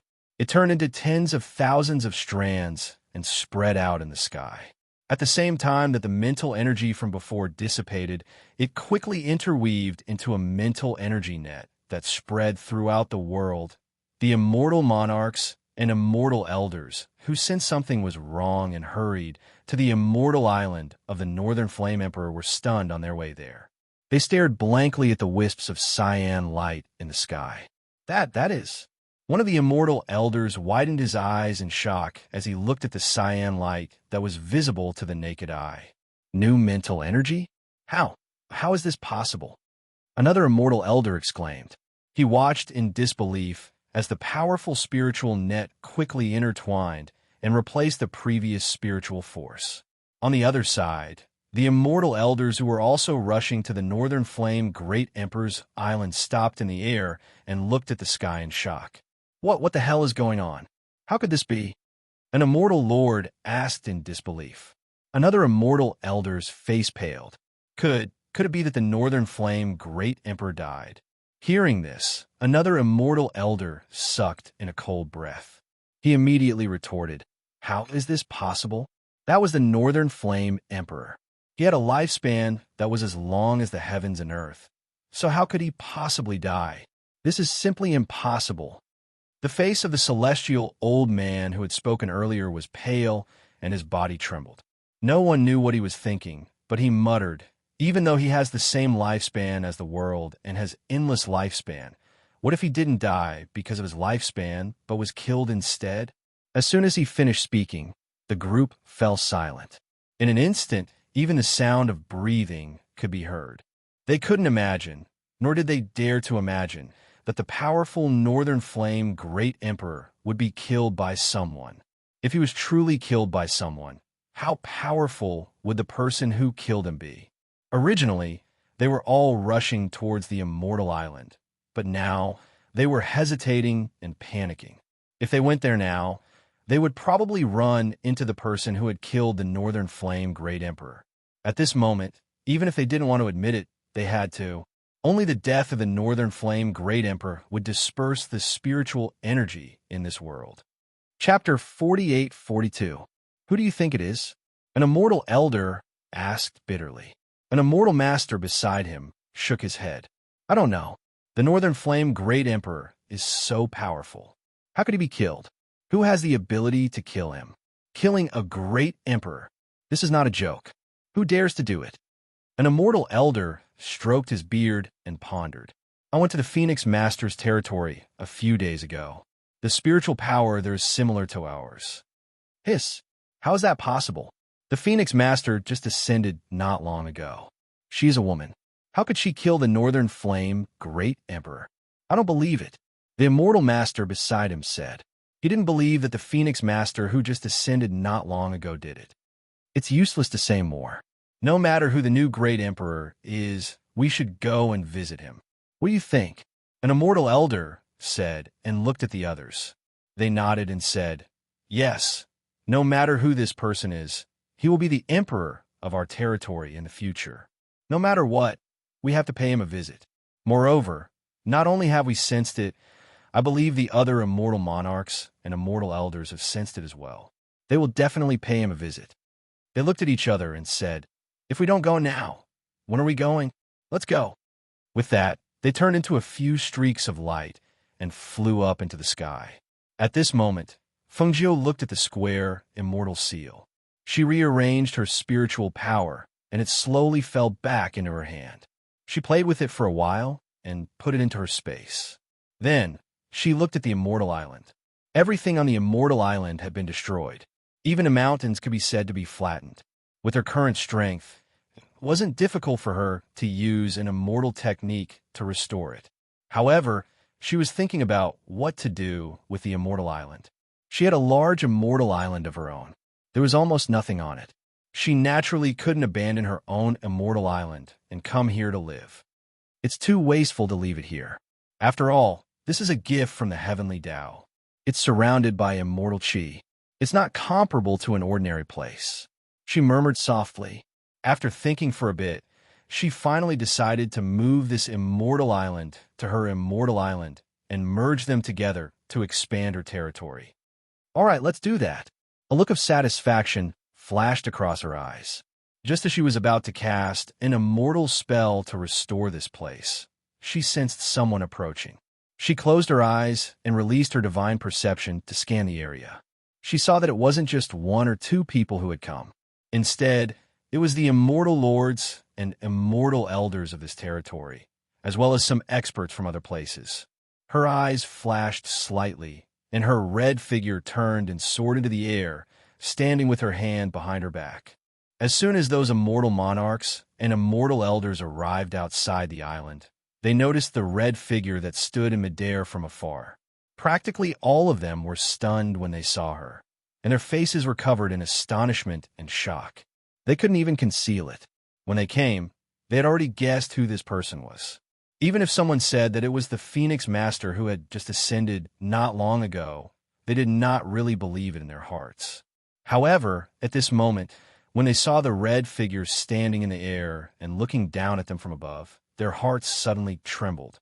Shock and disbelief filled their hearts and minds. Chapter 48-43. Even though none of the immortal monarchs and immortal elders had seen the newly ascended Phoenix Master, they had heard that she was a woman, a peerlessly beautiful woman. Moreover, she liked to wear red. Anyone who saw her once would never forget her face for the rest of their lives. At this moment, Even though they had never seen the Phoenix Master before, they knew that this person was undoubtedly the Phoenix Master when they saw the beautiful woman in red standing in the air. "Why are all of you here?" Fengjiu's voice was cold and powerful. It echoed in the air and clearly entered everyone's ears. It was also her cold voice that pulled them back from their shock and absent-mindedness. They quickly lowered their heads, not daring to look at her face. One of the immortal elders lifted his robe and knelt down in front of her. "We are here to pay our respects to the Phoenix Master. From today onwards, we will be the Phoenix Master subjects. We will serve the Phoenix Master for the rest of our lives and listen to your orders." Once the immortal elder's voice was heard, everyone came back to their senses. Those who were still a little hesitant immediately knelt down and paid their respects when they saw the immortal elder kneeling down. "We are here to pay our respects to the Phoenix Master. From today onwards, we will be the Phoenix Master subjects. We will serve the Phoenix Master for the rest of our lives and listen to your orders." No matter what they were thinking or how shocked they were, at this moment, the Northern Flame Emperor had fallen. The Phoenix Master was in charge of their world and was their leader. They had no choice but to submit to her. Even though she was just a woman, in front of her strength and status, they had to kneel down in front of her respectfully. They were not allowed to be impudent or disrespectful. Everyone's voices were filled with spiritual energy. They gathered together and resounded in the air forcefully. Fengjiu, who was standing in the air, looked down at the people who were kneeling down in front of her. Countless powerful people were kneeling down in front of her, treating her as their leader. At this moment, she was still as calm as usual. She was not excited or happy at all. It was as if all of this was a matter of course. All of this was something that they had already gotten used to. Everyone knelt with their heads lowered and pressed against their palms. There was no sound from above telling them to get up. At this moment, they didn't dare to raise their heads or stand up. They didn't even dare to show the slightest bit of dissatisfaction. This was because they knew that the disparity in strength was too great. If the Phoenix Master wanted to kill them, even if they were celestial dukes with extraordinary statuses, she would still be able to take their lives with a flick of her finger. Another thing was that these people had just acted on the orders of the Northern Flame Emperor a few days ago to cut off the resources of the Phoenix Master's territory. If she were to blame them, they would probably... Thinking of this, cold sweat seeped out from the foreheads of those kneeling on the ground, dripping onto the sailors. They only felt a chill run through their bodies, their hearts beating up and down in fear. Fengjiu wanted to dampen their spirits, so she allowed them to continue kneeling and maintaining that posture. After a long while, she finally opened her mouth to speak. "I won't pursue your past, but from this moment on, if anyone dares to go against me, they will end up like the Northern Flame Emperor, who died without a corpse." Chapter 48-44. The Northern Flame Martial Emperor was indeed dead. He had indeed died at the hands of the Phoenix Master. Even though they had guessed it, they could not help but feel shocked when they heard the words coming out of her mouth. "Yes, we won't dare to be disloyal," everyone hurriedly replied. "Rise," Fengjiu said. Her gaze landed on the immortal old man who had knelt down earlier. She asked, "Sort out everyone's information and send it to my deity island when the time comes. This old man is immortal old man Qinghua. I will obey the Phoenix Master's orders." The old man was pleasantly surprised. He hurriedly cupped his fists together and reported his name. "You can all leave now," Fengjiu said as she glanced at everyone. Everyone responded and saluted before dispersing. Fengjiu watched them leave, and she only looked at the ruins of the island after they vanished from her field of vision. In the next moment, she condensed her immortal energy and flicked her sleeve, causing numerous exquisite and gorgeous immortal abodes to appear once more below her. The Azure Emperor had sensed the death of the Northern Flame Martial Emperor on Cloud Sky Mountain. He walked out of his residence and looked at the sky in the distance with his hands behind his back. A hint of surprise flashed across his eyes. "I didn't expect Fengjiu to kill the Northern Flame Martial Emperor. It seems like they were seriously injured by the attack back then. If it was not for Fengjiu's attack when she ascended, even if Fengjiu was at her peak, she would not have been able to kill the Northern Flame Martial Emperor so easily." However, she was able to kill the Northern Flame Martial Emperor now. It could only mean that the attack back then had seriously injured the 4 Martial Emperors. Once the news of a Northern Flame Martial Emperor's death spread, the other 3 should be afraid, he said softly and shook his head with a chuckle. They were already Martial Emperors. Why couldn't they have offended anyone? Why did they have to offend Fengjiu? What else could it be if they were not tired of living? At the same time, when Mo Chan sensed the disturbance in the immortal abode, he walked out to take a look. He shook his head and smiled helplessly. I thought you said you wouldn't touch those people for now. Who would have thought that only a few days have passed? You've already killed one. He was well aware of Fengjiu's strength. Coupled with her vengeful nature, it was only a matter of time before the 4 great emperors died and became enemies with Fengjiu. Now that one of them had died, not only would the other 3 be fearful, but everyone would also be alarmed, especially those great emperors who were in seclusion. No matter how much they did not care about worldly affairs, they would probably hear of Fengjiu's name after this incident. Mo Chen's guess was right. Not only did the 3 great emperors who were recuperating in seclusion find out about the death of the Northern Flame Great Emperor, even the other great emperors in seclusion were alarmed by the death and replacement of the great emperor. All of them sent out people to inquire about Fengjiu. In comparison, Fengjiu was busy rearranging the celestial island she had just conquered. Once she was done, she would bring the floating celestial island back to her celestial island and merge the 2 celestial islands into one. Songmi, who had waited at the inn for 3 days, saw that Fengjiu still hadn't returned. She couldn't help but glance at the little beast sleeping on the chair out of boredom. Because she'd said something wrong the other day, the little beast didn't pay much attention to her. Even when she tried to pet it, it brushed her hand away. Chapter 48-45. She stood up and looked at it with a smile. It's been a few days since I've moved around. Let's go out and buy groceries. I'll make you a good meal when we get back. How about that? Tunyon glanced at her. It couldn't deny that this person was good at cooking. It had just tasted her cooking 2 days ago, and it was really good. So he straightened up, jumped down, and followed her. I didn't expect that. You're also a glutton. No wonder you're so fat. She smiled and couldn't help but want to touch Tunyon's soft body. Tunyon glanced at her with disdain and moved away. Saw me, but didn't care. She opened the door and let it out, heading straight for the market. Other girls like to shop in jewelry stores, like looking at beautiful clothes and small trinkets. However, she liked to shop in the market and buy all kinds of kitchen knives. Fresh spirit mushrooms. Madam, look at these spirit mushrooms. They're all picked not long ago, and they're still very fresh. A man was hawking in the alley, shouting to the passers-by. 1 person and 1 beast walked in the market. Songmi looked around. When she heard someone shouting for spirit mushrooms, she casually glanced over and saw some matsutake on a piece of cloth on the ground in the alley. Her eyes couldn't help but light up. These are freshly picked. She squatted down and picked one up to take a look. She sniffed it and revealed a happy smile. It even has the smell of soil. When the man saw that someone had come to ask about it, he quickly smiled and said, "Miss, buy some spirit mushrooms to make soup and cook. These are all very fresh.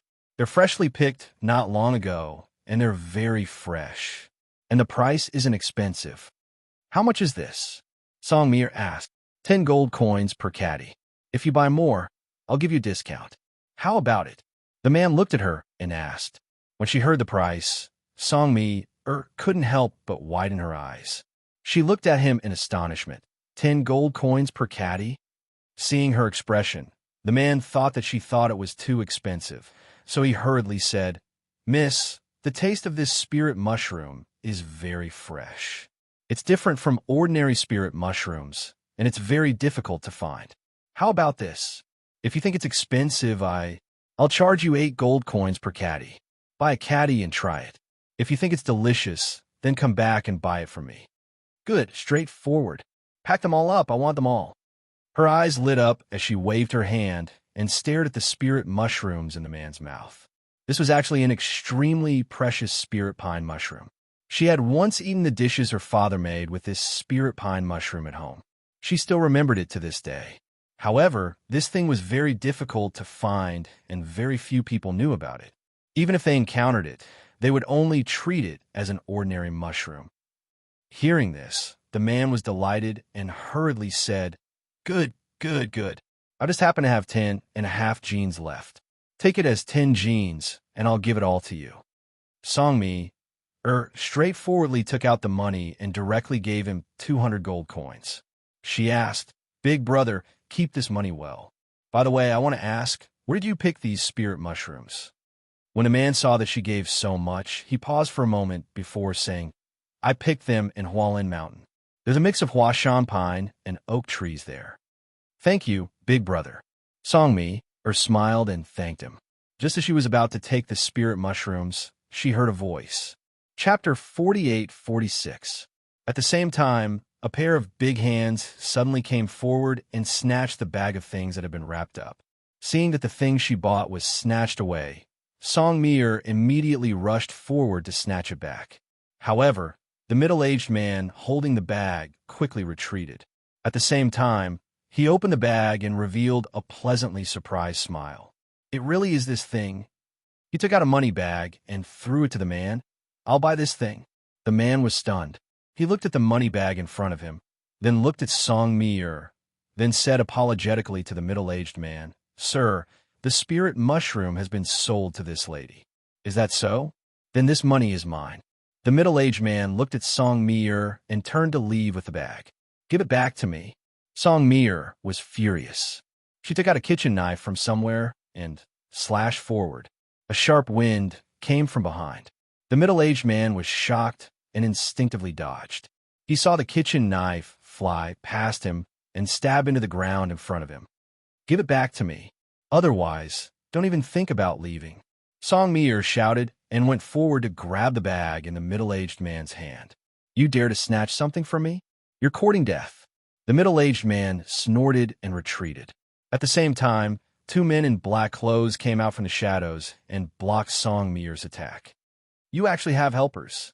Songmi gritted her teeth and took out her weapon. "Am I seeing things? That girl took out a frying pan for cooking. That frying pan can be used as a weapon?" Seeing the fight, the onlookers not far away couldn't help but widen their eyes in shock. They stared at the frying pan that was similar to the one on their stove. "Why is that lady snatching something from Fragrant Taste House's Chef Wei?" Chef Wei is from the Wei family. Who here doesn't know him? Not giving him some face? It's just some spirit mushrooms.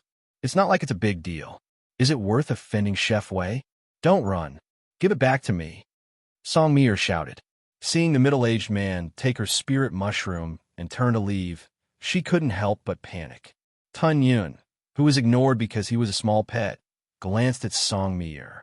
Seeing that she wasn't at a disadvantage, he passed by and followed the middle-aged man. At this time, the middle-aged man was walking back. He was happy because he got something good. He didn't know that a small pet, no, a miniature sacred beast was following behind him. Tunyon wasn't in a hurry to make a move. He followed him and watched as he turned left and right into an alley. Then he suddenly pounced from behind and kicked with his two hind legs. "Ah!" The middle-aged man cried out in alarm. His entire body was sent flying by a huge force. At the same time, the bag in his hand was instantly snatched away.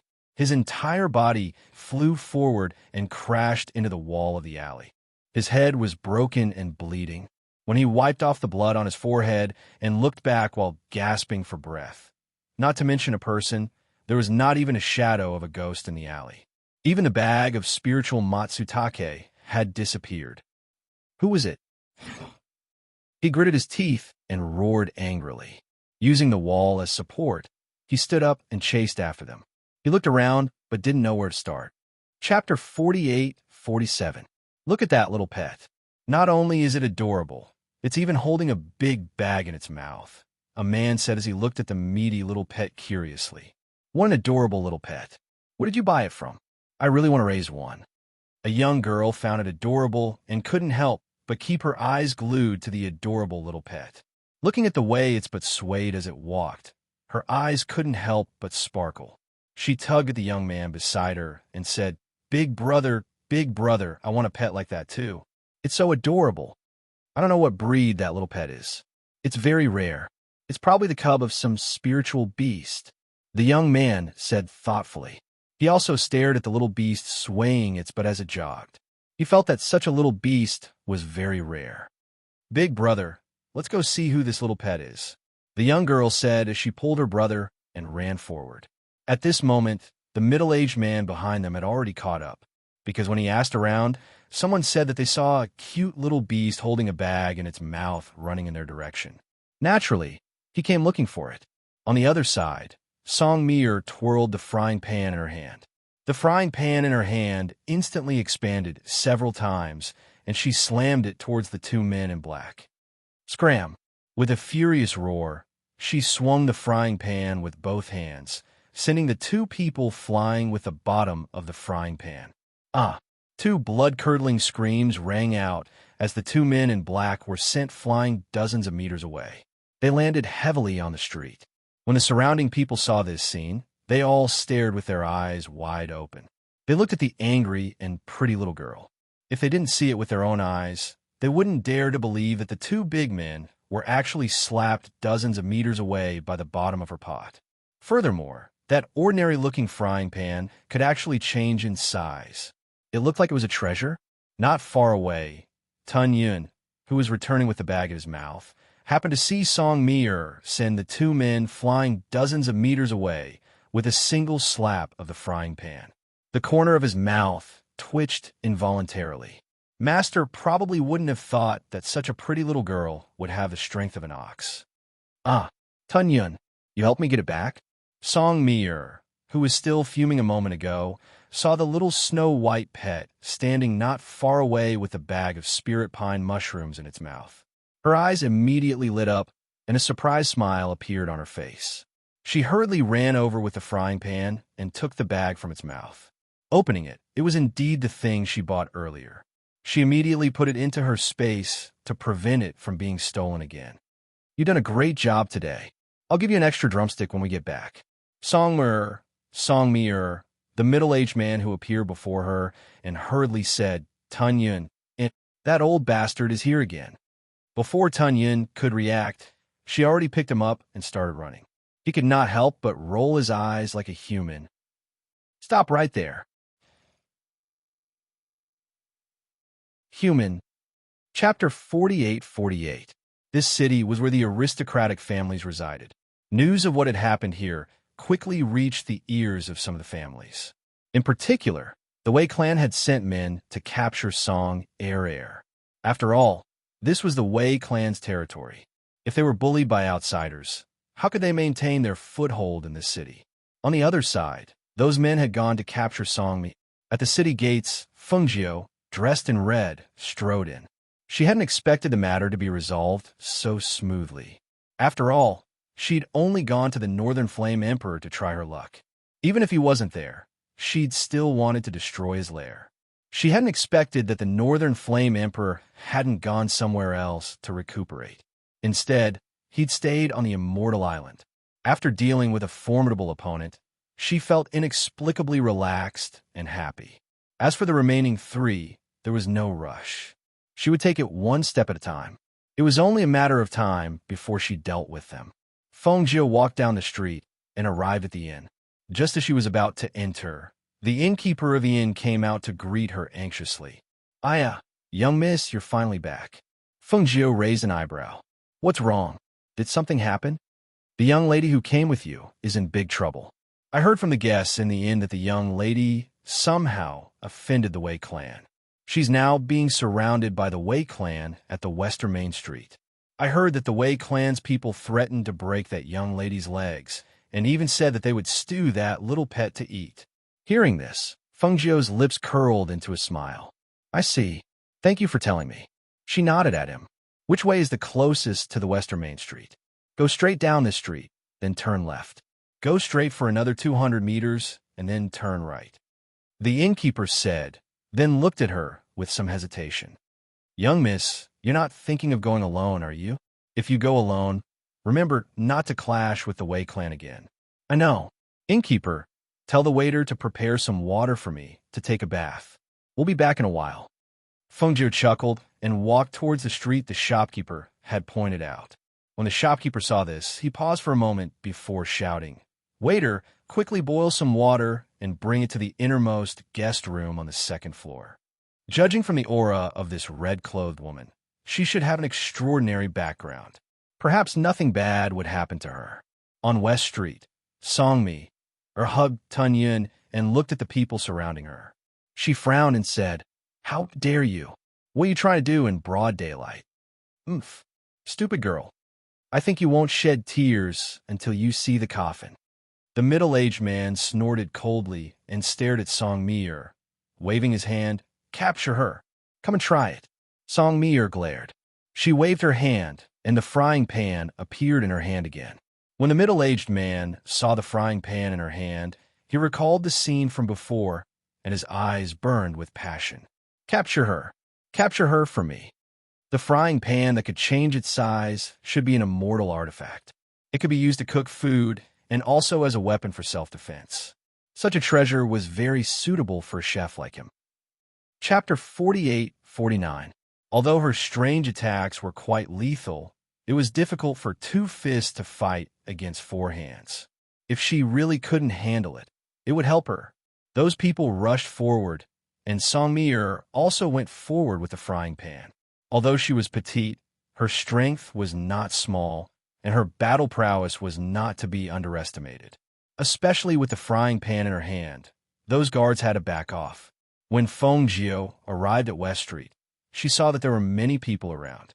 Seeing that she couldn't squeeze in, she went to the second floor of a tea house facing the street and sat down. She also ordered a pot of tea to drink. When Feng Jiu came near, Tun Yun sensed her presence. Looking around, it saw the owner sitting on the second floor of the tea house, leaning against the railing and looking down. Feng Jiu looked at Tun Yun, smiled, and gave it a look. Seeing this, Tun Yun squatted by the side and watched as Song Mi dealt with the dozen or so guards by herself. He was surprised to see this. He thought that she wouldn't be able to deal with so many guards alone, but who would have thought that it would be more than enough? On the second floor, Feng Jiu was drinking tea as she watched the fight below. When she saw that Song Mi's attacks were all in the style of cooking, she could not help but laugh. She did not know that there was such a cultivation technique. And looking at her technique, it was not just a little bit of perfection. The way she saw it, Song Mi was not treating them as opponents at all, but as a dish to be stir-fried. She did not know how she trained, but her skills were not bad. 11 people were not a match for her. She took a sip of tea and saw the middle-aged man's hand move slightly. Something seemed to slip through his sleeve, and in the next moment, a hidden weapon flew towards Song Mi.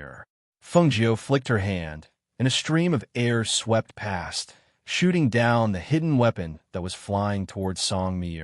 At the same time, she waved her hand, and a few drops of tea flew out, instantly freezing into ice and attacking the middle-aged man's limbs. This, with a blood-curdling scream, the middle-aged man's body convulsed for a moment before collapsing to the ground.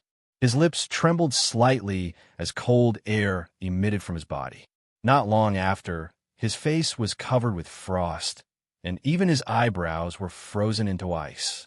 Master Wei, when the guards were knocked down, saw the state of the middle-aged man. They were shocked and hurried to his side to help him up. "Quick, send Master Wei back." The guards shouted anxiously. They could not be bothered to continue fighting and hurriedly carried him back to the Wei residence. "Oomph. Do you think I'm a pushover? How dare you bully me? Have you asked for my frying pan?" Song Mi harumphed coldly as she raised her chin with a smug smile on her face. At the same time, she swung the lethal frying pan in her hand. Tun Yun walked up to her. "Paw, what's wrong?" Song Mi asked, looking down at the chubby pet at her feet. Tun Yun glanced at the second floor of the tea house and ran up there. Song Mi raised her head and saw the red-robed Feng Jiu sitting on the second floor.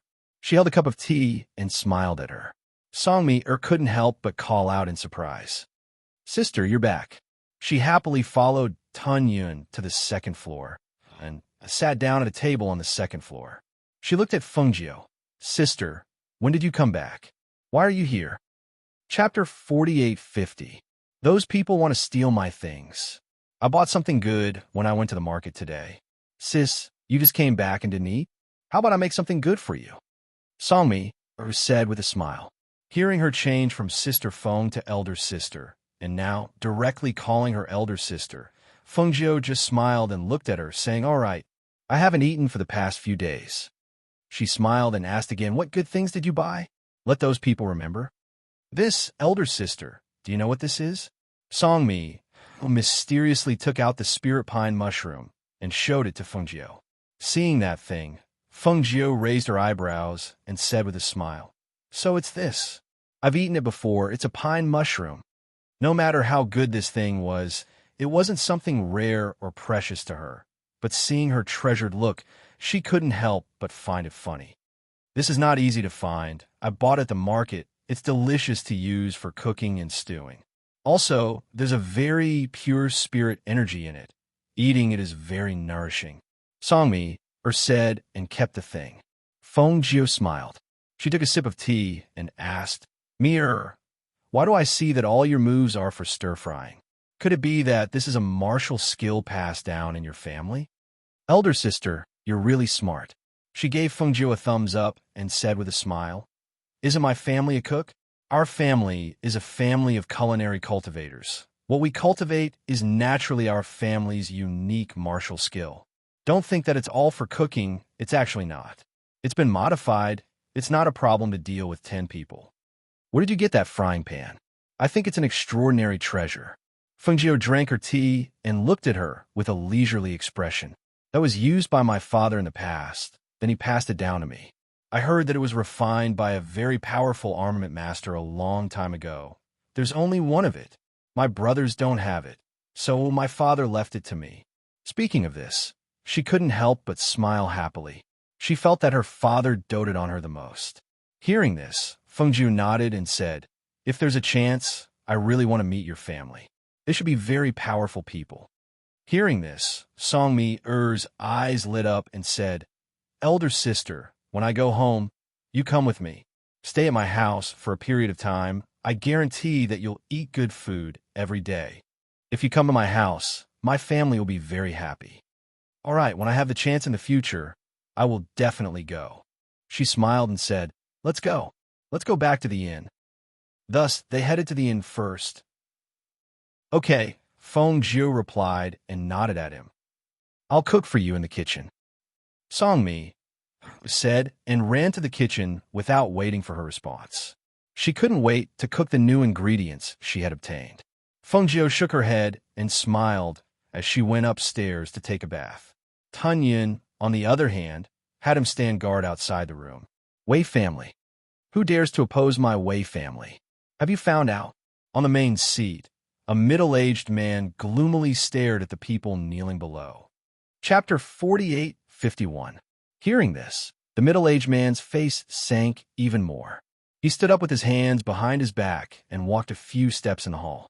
Then he ordered, "Go, ask the 2 consecrators to make a trip there and bring him back." "Yes," the guard hurriedly replied. If the consecrators of the residence went to capture the girl, they would definitely be able to capture the girl. After all, anyone who could become a consecrator of an aristocratic residence had to be extraordinary.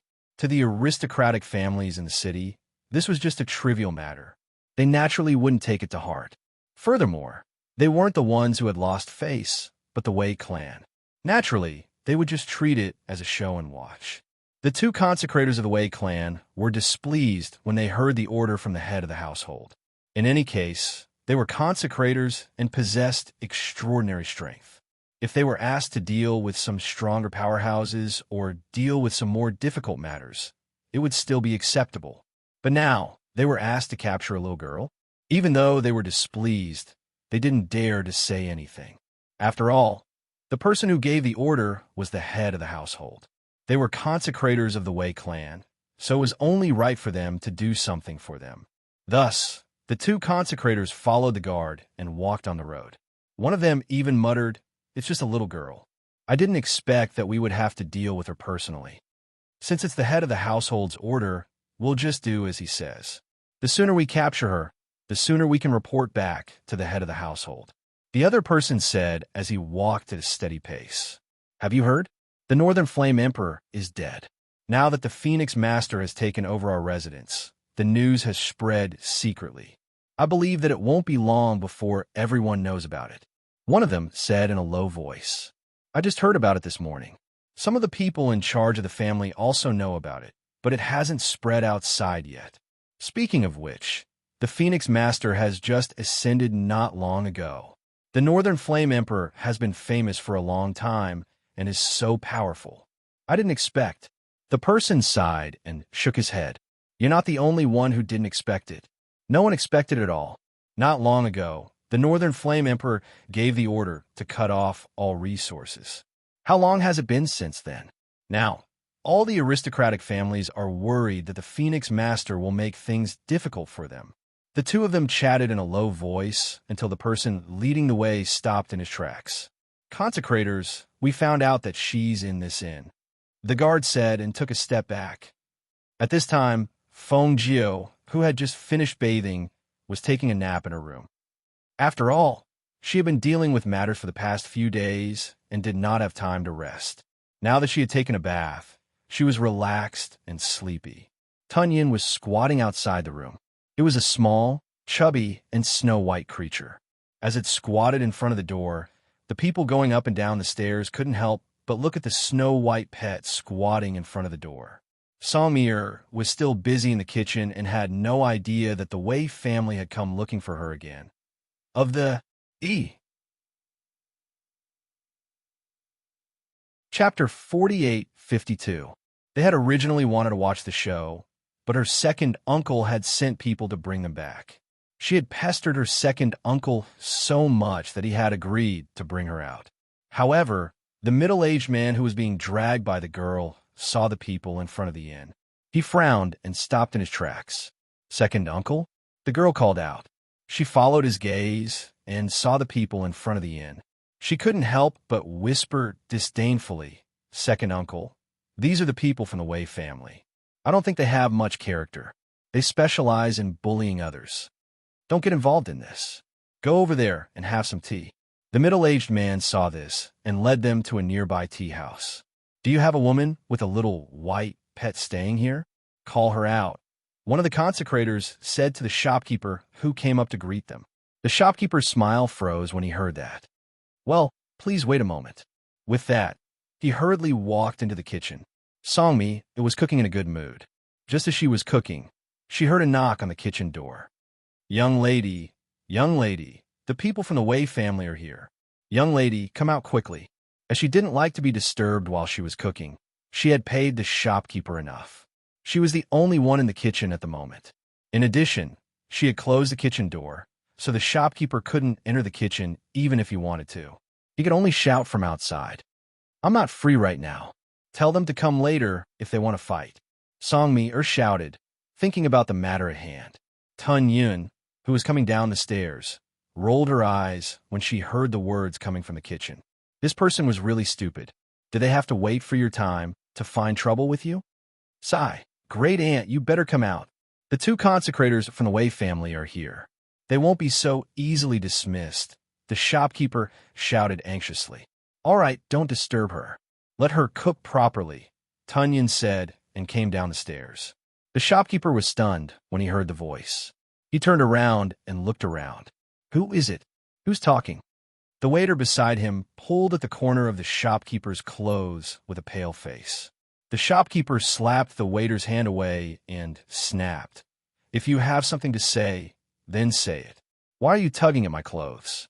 What happened to the rules you learned? The waiter swallowed his saliva and retracted his hand. He said in a trembling voice, Shopkeeper, it's the pet that's talking. He pointed at the white pet that was walking down the stairs. He was shocked. A talking pet? What kind of rank was that? The shopkeeper looked at the stairs and saw the little pet glancing at them. Then it walked out of the shop. Are you sure? Is it really speaking? The shopkeeper's expression changed, and he couldn't help but confirm again. Yes, you didn't hear wrong. It's talking. Little fool nodded heavily. The shopkeeper was stunned and murmured, I misjudged. I didn't expect this. As he spoke, he hurriedly regained his senses and caught up. When he quickly arrived at the entrance of the inn, he cupped his hands towards the two consecrators and said embarrassedly, "The two of you, that young lady, said she's cooking. Do you think it's possible for you to come back later?" Hearing this, the faces of the two consecrators sank, and they immediately shouted, "Ask her to come out immediately. Otherwise, don't blame us for being impolite." Chapter 48:53. Who is it? Come out if you have the guts. The two worshippers looked around, trying to find the source of the voice. The shopkeeper glanced at the small, unremarkable snow-white pet beside him and silently took a step back. "Open your dog eyes and take a good look." Tun Yun's voice rang out again. It still appeared in front of everyone in its small and adorable form. However, it raised its head and puffed out its chest. The way it looked at the two worshippers from the corner of its eyes was filled with the aura of a powerful cultivator.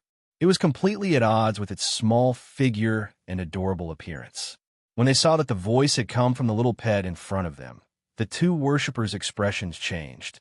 They involuntarily retreated and stared at it cautiously. "What are you?" "What?" Tun Yun's eyes turned cold. A bloodthirsty, murderous intent flashed across its eyes. It released a strand of pressure towards the two worshippers. At the same time, it leaped and raised its sharp claws, attacking the two worshippers. Swish! In that instant, the two worshippers felt a terrifying pressure coming towards them. Their bodies instantly stiffened. In the next moment, a white shadow flashed past their eyes, and an intense pain spread from their chests. "Ah!" The two of them cried out in pain as their figures retreated. At the same time, they looked down and saw that their chests had been scratched by the sharp claws. Their robes were torn apart, and on their chests, several deep claw marks were reflected in their eyes. The two worshippers were shocked and retreated again. They did not even have the time to counterattack. After retreating a few meters, they looked at the little white beast and met its bloodthirsty gaze. In that instant, they felt an overwhelming sense of danger spread through their hearts. The fear that came from the bottom of their hearts caused their faces to turn deathly pale. A chill rose from the soles of their feet and reached their hearts. It was so cold that they trembled violently. At the same time, they quickly reacted. "Go! Go quickly!" Their panicked voices were filled with unconcealable fear. They left as if they were running away. The onlookers were stunned. Tun Yun glanced at the person who had escaped and did not chase after him. Instead, it turned around and walked back inside. It returned to the room on the second floor and squatted in front of it. The shopkeeper wiped his cold sweat and pressed his palpitating heart with one hand. He was so scared that he couldn't recover for a long time. No matter how big the inn was, at this moment, it was so quiet that even the sound of a pin dropping could be heard. None of them dared to make a sound until they saw that snow-white little critter went to the second floor. Only then did they let out a sigh of relief. However, they also didn't dare to make a sound. Song Mi-er, who was in the kitchen, had no idea what was happening outside. At this moment, she was humming a tune as she cooked. Smelling the aroma of the food, she revealed a satisfied smile. In the tea house diagonally opposite the inn, the middle-aged man was seated with the young man and young woman. At this moment, the young man and young woman had astonished expressions on their faces, while the middle-aged man had a contemplative expression on his face. "Are you talking about that snow-white little beast?" The middle-aged man looked at the two of them and asked. The two gulped and nodded. The girl said, "Yes, it's that little pet." Then she couldn't help but ask, "Second uncle, why can that little pet talk? Why did the Wei clan run away in fear? That little pet." Chapter 48:54. He looked at the inn diagonally opposite and said, "I wonder what kind of person owns a divine beast." When they returned to the Wei residence, the two consecrated elders explained what had happened in the hall. Finally, one of them said, "Master, that was definitely a divine beast." "We really, divine beast?" Master Wei narrowed his eyes and said, "Didn't you say that it was just a little girl? Why was there a divine beast following her? Are you sure you didn't see wrongly?" "We can't be wrong." The pressure at that moment was very frightening. "We feel that the beast was at least a divine beast." This was a conservative guess. They even felt that it wasn't just a divine beast for a moment. However, they didn't dare to say it out loud. After all, divine beasts were too rare. Master Wei probably wouldn't believe them even if they said it out loud.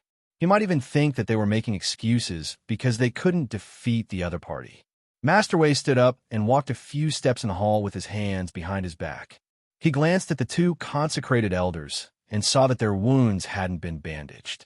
He said, "Go back and bandage your wounds. You don't have to worry about this." Yes, the two consecrated elders didn't say anything else and left. Master Wei thought for a moment, then called for the steward and left after giving him some instructions. He was going to take a look personally to see if it was really a divine beast. Fengjiu felt much better after a nap. She tidied up, put on her outer clothes, and walked out. When she opened the door, she saw Tun Yin squatting at the door. "Where's Mia?" Fengjiu asked. She walked to the railing and looked downstairs. She saw that there were many people sitting on the first floor, but they were all quiet and didn't dare to speak loudly. When she walked out, those people looked up at her and sized her up. "She's cooking in the kitchen," Tun Yin said. "Did something happen? Why is the atmosphere so strange?" She had only taken a short nap. Why was the atmosphere in the inn so strange when she woke up? Tun Yin glanced down and said, "Those fellows from the Wei clan came looking for trouble while Master was asleep. I dealt with them, and then this happened." Hearing this, Fengjiu was startled, then smiled and did not say anything. Instead, he walked to a table on the second floor near the window. As soon as he sat down, the waiter quickly served him tea. The kitchen door opened and a fragrant aroma drifted out, attracting the attention of the people on the first floor. Song Mier walked out and took off her apron while looking up at the second floor. Just as she was about to go upstairs to see if Fengjiu was awake, the manager walked over. "Miss, that young lady has woken up. She's sitting at the table by the window on the second floor." "Awake? Then I'll have to trouble you to ask the waiter to bring the dishes to the second floor," Song Mier said with a smile. Okay. As he spoke, he quickly called for the waiter to serve the dishes. Song Mier returned to the kitchen and brought the bowl upstairs. She put it down on the table and smiled. "Sister, you woke up at the right time. This soup has been simmering for quite some time, and the smell is very strong. Come and try it." Fengjiu saw that her face was red from busying herself in the kitchen, but she still looked very energetic. He smiled and said, "You should sit down and rest too." As he spoke, he poured her a cup of tea. Chapter 48:55. The shopkeeper and the waiter personally brought the dishes from the kitchen to the second floor before retreating. Looking at the exquisite dishes in front of her, Fengjiu's smile deepened. "I haven't eaten yet, but one look at the appearance and my appetite has been greatly whetted. Sister, eat more if you like it." She helped Fengjiu with some dishes as she explained the ingredients used to stir-fry the dishes. Fengjiu ate as she listened. She ate the delicacies, drank the soup, and occasionally took a few sips of wine. The taste was not just average. After eating until she was a little full, she put down her chopsticks and said to Song Mier, "I'll take you to the weapon refinement master tomorrow. When the time comes, tell him what kind of kitchen knife you want and let him refine it for you." "All right." Song Mier was overjoyed and smiled happily. She was not stupid. After following by her side for the past few days, she naturally knew that Fengjiu was very powerful. Although she had never seen her in action, she had a feeling that the more time she spent with her, the stronger this feeling became. In addition, she was also very beautiful. Looking at her peerlessly beautiful face all day long, her mood was also extremely good. This was also one of the reasons why she was willing to follow her for so many days, but never mentioned looking for the weapon refiner to ask for a kitchen knife. She believed that she would definitely do what she had promised her. Therefore, during these days by her side, she only needed to focus on cooking. "Sister, you've been gone for so many days. Have you finished everything?" Song Mier asked. It's done," Fengjiu replied. She took a sip of wine and gently tapped the table with one hand. Her gaze fell upon the people who were walking towards them from not too far away. There were a few people with extraordinary cultivation behind them. She was dressed in luxurious robes, and her steps were steady and exuded an oppressive aura. She had the aura of a superior, and one could tell at a glance that she did not fit in with the people around her. Songmi followed her gaze and saw that among the people walking towards them on the street, one of them was the person who had fought with her before. She said in surprise, "They're really here again? When I was cooking earlier, I heard from the shopkeeper that the people from the Wei family had come looking for you again. I told them to come later. I didn't think that they would really come." By the side, Tunyon rolled his eyes. It was already unknown how many batches this was. Did they still think that it was the same batch as before? It didn't care. It didn't care so much. Instead, it squatted down like a human and used its claws to pick up the bowl and drink the soup. This soup was really delicious, and it was full of spiritual power. After drinking it, his whole body felt comfortable. Patriarch Wei brought his men to the inn. As soon as he entered, the innkeeper greeted him. What wind is blowing today? You brought Clan Head Wei here. Please come in." "That's enough." Wei Clan Head waved his hand and looked at the shopkeeper, asking, "What about the girl? I want to meet him." Wei Clan Head, please take a seat first. I'll go to the second floor to inform them." As the shopkeeper spoke, he was pushed aside by the person beside Wei Clan Head. "No need, we can go up by ourselves." The middle-aged man who pushed the shopkeeper away looked at the patriarch and made an inviting gesture. Patriarch Wei didn't say anything. Instead, he walked straight up to the second floor with his hands behind his back. "Hey, Patriarch Wei, this." Chapter 48:56. Therefore, when he saw them rushing up to the second floor, he fell a few steps behind them before catching up to them. After reaching the second floor, the Wei clan head saw the two women sitting by the window under the guidance of the guard.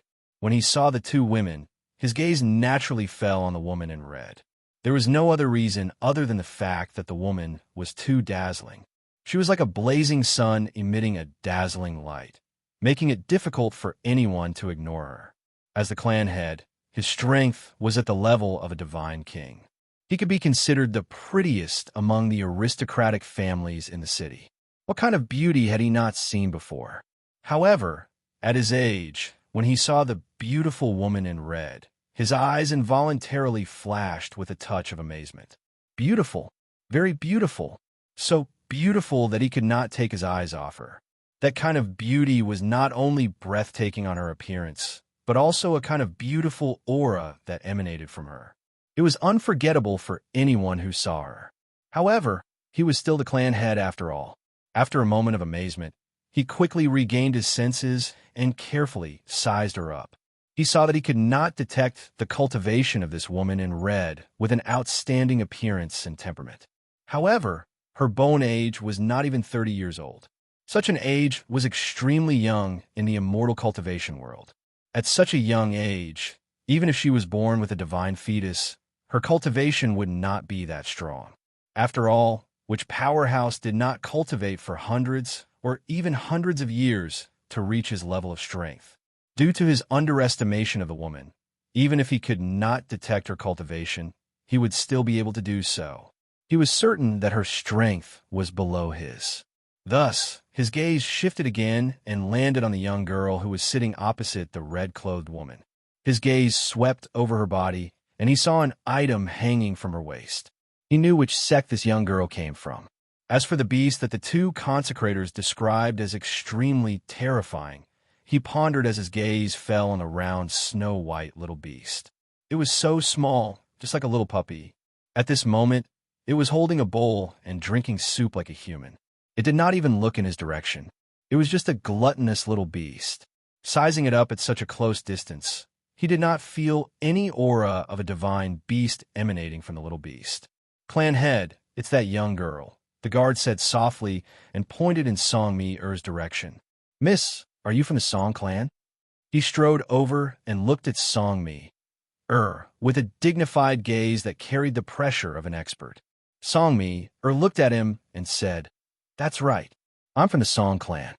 Her clan was a clan of culinary cultivators, and they were the only clan in the entire immortal dimension.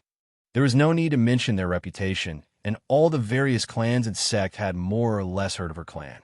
Since you're also a member of an aristocratic family, then you should know that injuring my Wei clan in such a way is an insult to my Wei clan's reputation.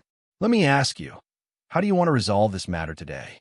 He clasped his hands behind his back and looked at Song Mi-er with a dignified gaze. Feng Jiu gently swirled the wine in her hand.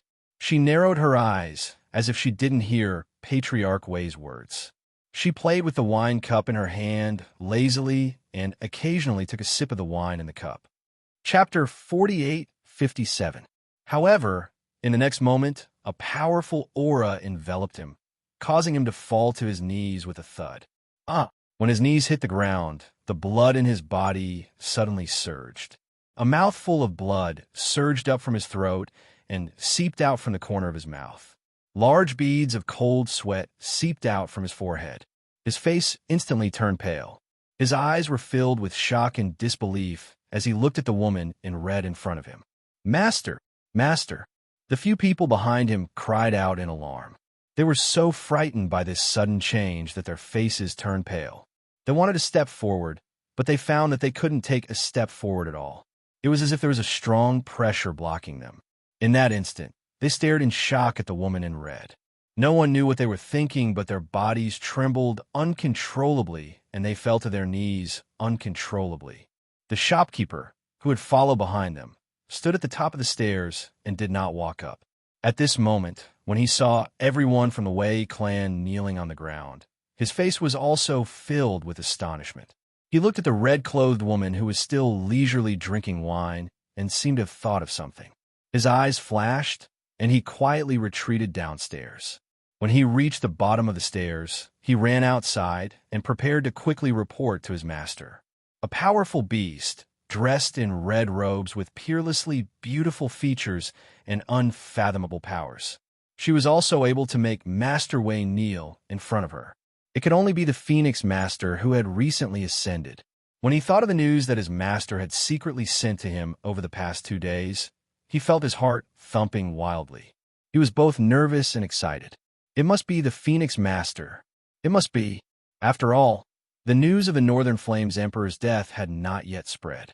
However, the aristocratic families and the various organizations all knew that the newly ascended Phoenix Master was the one who had killed the Northern Flames Emperor. At the same time, she had taken over this territory and was now the new Grand Lord. If he were to report this news to his master, he would have done a great service. On the second floor of the inn, by the window, Song Mi-er watched the scene unfold before her, and her eyes sparkled with admiration as she stared at Feng Jiu. She knew that her sister was not a simple person. Look, even a master of the Wei family had fallen to his knees. However, who was this sister that I had met on the way here? How could the Wei clan be so frightened? Feng Jiu took a sip of wine and gently swirled the wine cup in her hand. She didn't even glance at Patriarch Wei, who was kneeling on the ground, as if she didn't see them kneeling in front of her. With her current status and identity, who would dare to look at her with such an unbridled and invasive gaze? Wasn't this simply courting death? The Wei clan head knelt on the ground. The pressure on his body made him unable to straighten his body. Even his head was lowered.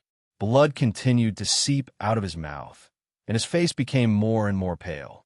He wanted to speak, but he couldn't even open his mouth to beg for mercy. In the end, he couldn't hold on any longer and spat out a mouthful of blood. His entire body seemed to have been sucked out of him, and he fainted as well. The members of the Wei clan who were kneeling at the back didn't even dare to say a word. They just kept their heads on the ground, and their bodies trembled. At this moment, even if they were allowed to leave, they wouldn't be able to stand up with their weak legs. Chapter 48:58. The Wei clan member fainted from fright when he saw his clan head's cultivation being crippled and how old he looked in an instant. Tunyon leaped down from his chair, opened his mouth, and tossed him out the window onto the street. The old man who had rushed over after hearing the innkeeper's report was about to enter the inn with another old man and 2 middle-aged men when he saw several objects flying down from the second floor. He hurriedly retreated to avoid them, only to see that it wasn't objects that were thrown down from the second floor, but several people. Among them, there was also a dying old man who had his cultivation crippled and became old. When they saw this scene, The expressions of the people who had come with him changed. The old man in the lead took a deep breath and looked up. When he saw the red figure on the second floor, he hurriedly said to the people behind him, "Follow me in. Remember, do not offend her in the slightest. Otherwise, even I won't be able to protect you." "Yes, we will follow Patriarch's orders." The few of them hurriedly responded respectfully. They restrained their auras and followed behind the old man in an orderly manner. When they reached the second floor, a waiter was trembling as he cleaned up the bloodstains on the floor. When the old man in the lead saw the red figure sitting at the table, he hurriedly stepped forward and bowed. "Greetings, Phoenix Master.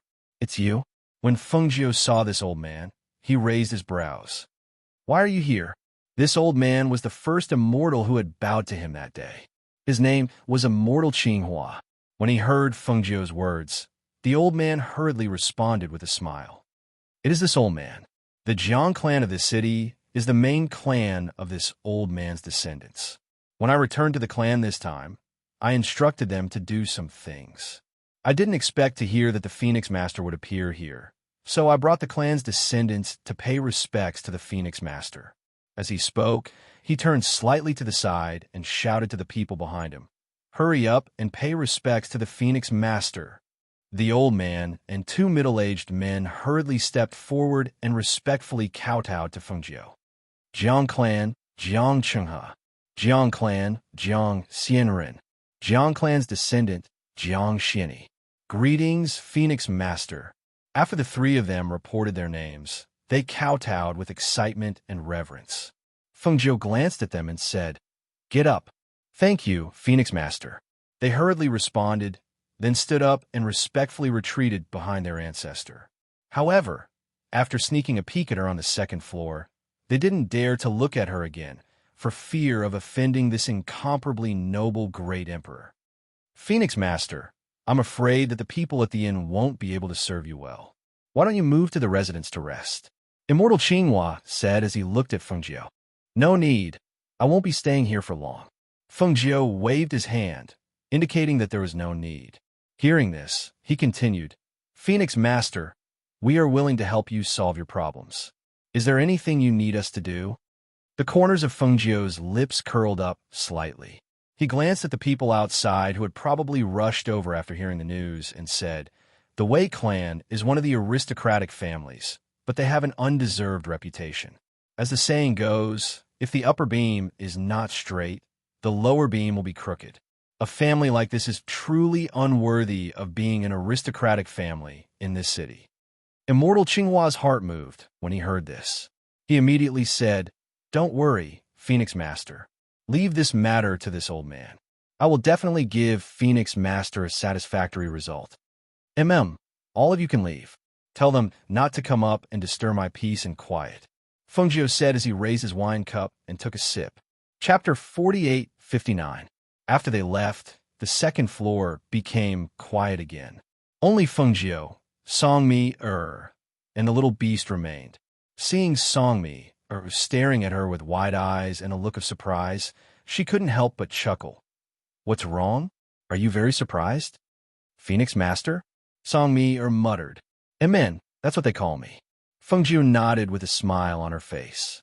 "Heavens, I actually called you Big Sister the whole way. I actually got along with you the whole way. This isn't a dream, right?" Songmi covered her mouth with both hands, still finding it hard to believe. She guessed that her status should not be low. Perhaps she was someone from a hidden family or someone who was being groomed as the next successor.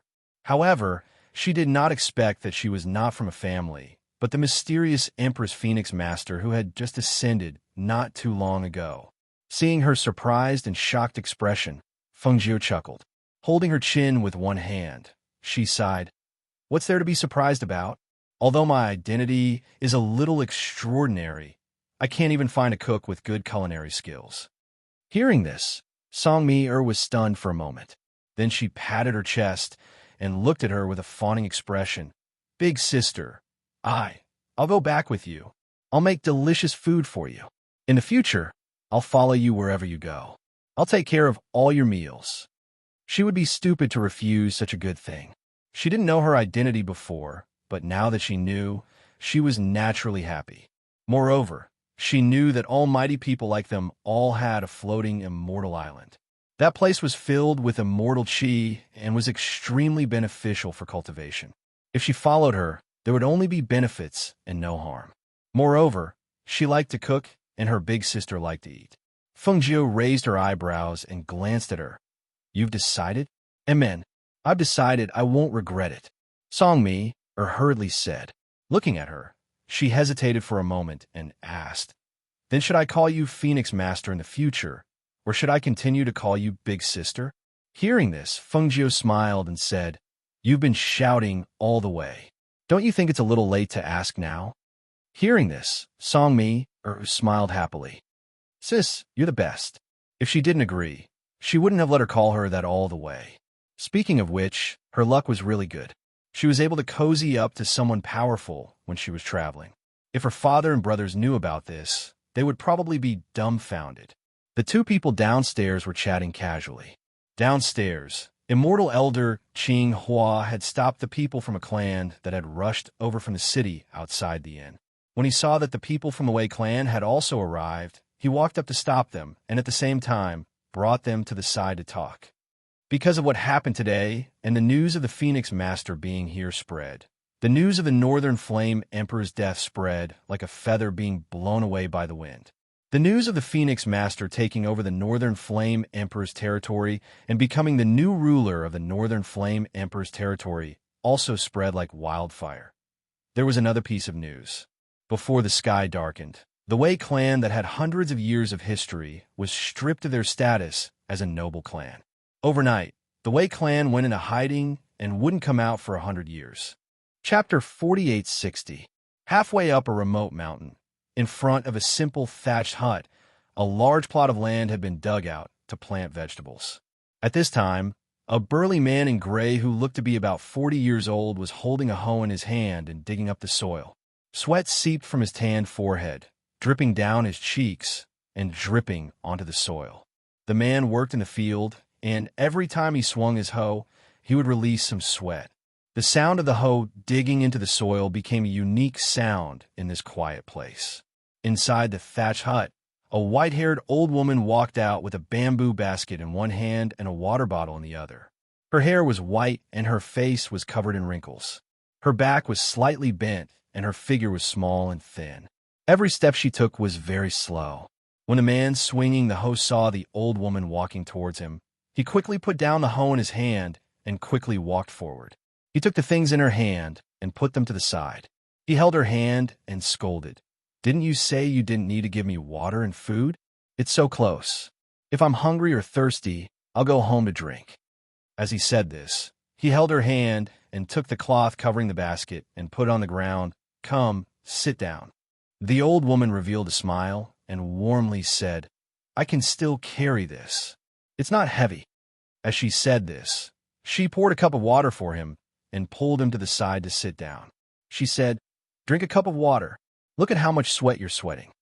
As she said this, she took out a handkerchief and helped him wipe the sweat off his face. The man sat beside her and looked at her with a gentle gaze. He allowed her to help him wipe off his sweat. Looking at her gentle gaze, she carefully helped him wipe off his sweat. He held her hand and said, "All right, there's no need to wipe. Sit for a while and the sweat will dry." As he said this, he drank the water in the cup and poured another cup for her. "You should also drink a cup. It's hot today. Drink more water." The old woman smiled and took the teacup in his hand. She held the teacup with both hands.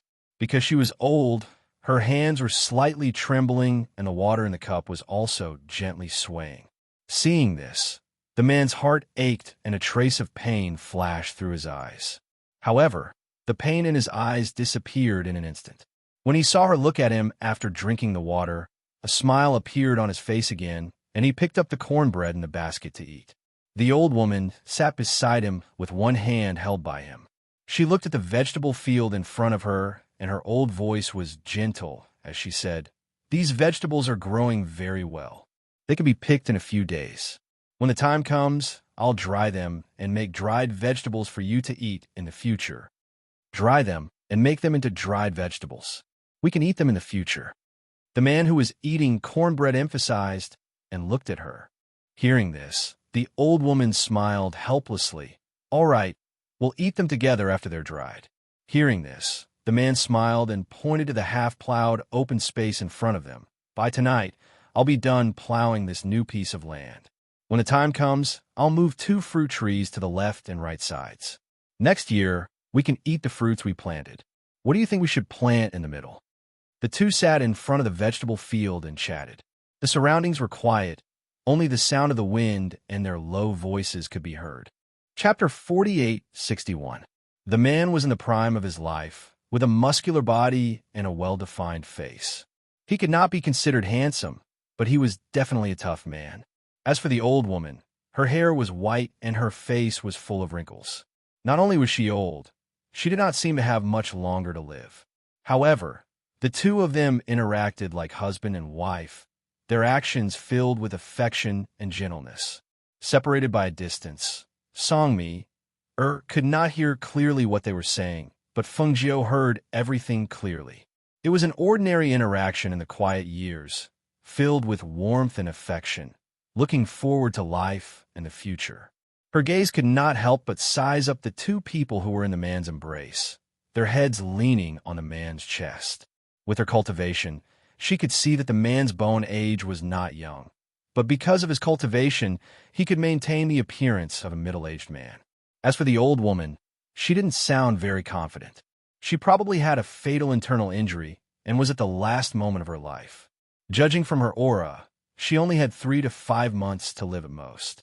However, facing such a faded old woman, the man's face was filled with gentleness, his eyes filled with affection. She had to admit that her heart was moved. This was definitely a pair of true love. Sister, isn't that old woman the middle-aged man's mother? Why are they hugging?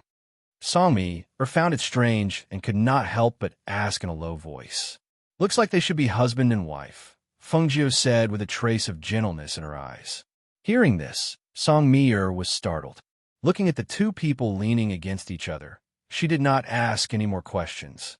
Instead, she looked left and right and said, Sister, we have searched the entire mountain.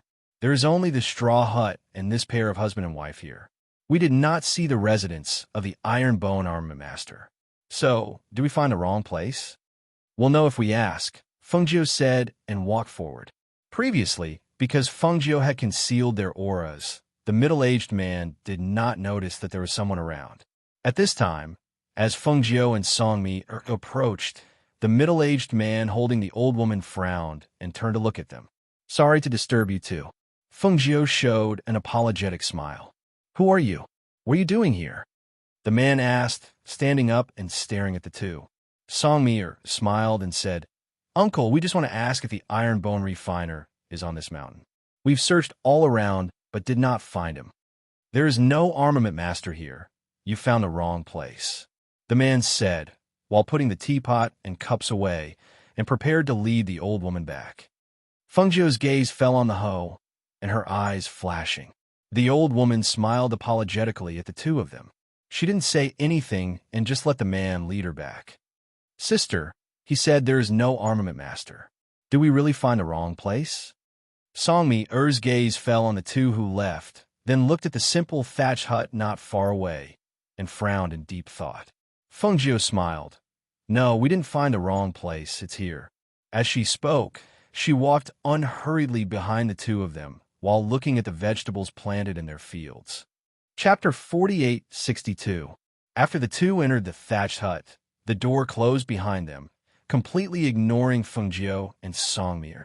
Fengjiu didn't mind, sitting down at the table outside. She propped her chin on one hand and looked around. It's a little crude, but the air is good and it's very quiet. Songmi looked around. This place is too quiet. Only the two of them live here, and it's halfway up the mountain. There's a lot of trees around here, and there might even be beasts at night. It's also too far from a city. It's not convenient to go to the market. Hearing this, Fengjiu chuckled and said, Everyone yearns for a different life. Although this place is a little simple, how can you be sure that they won't be happy when they have someone they love to accompany them?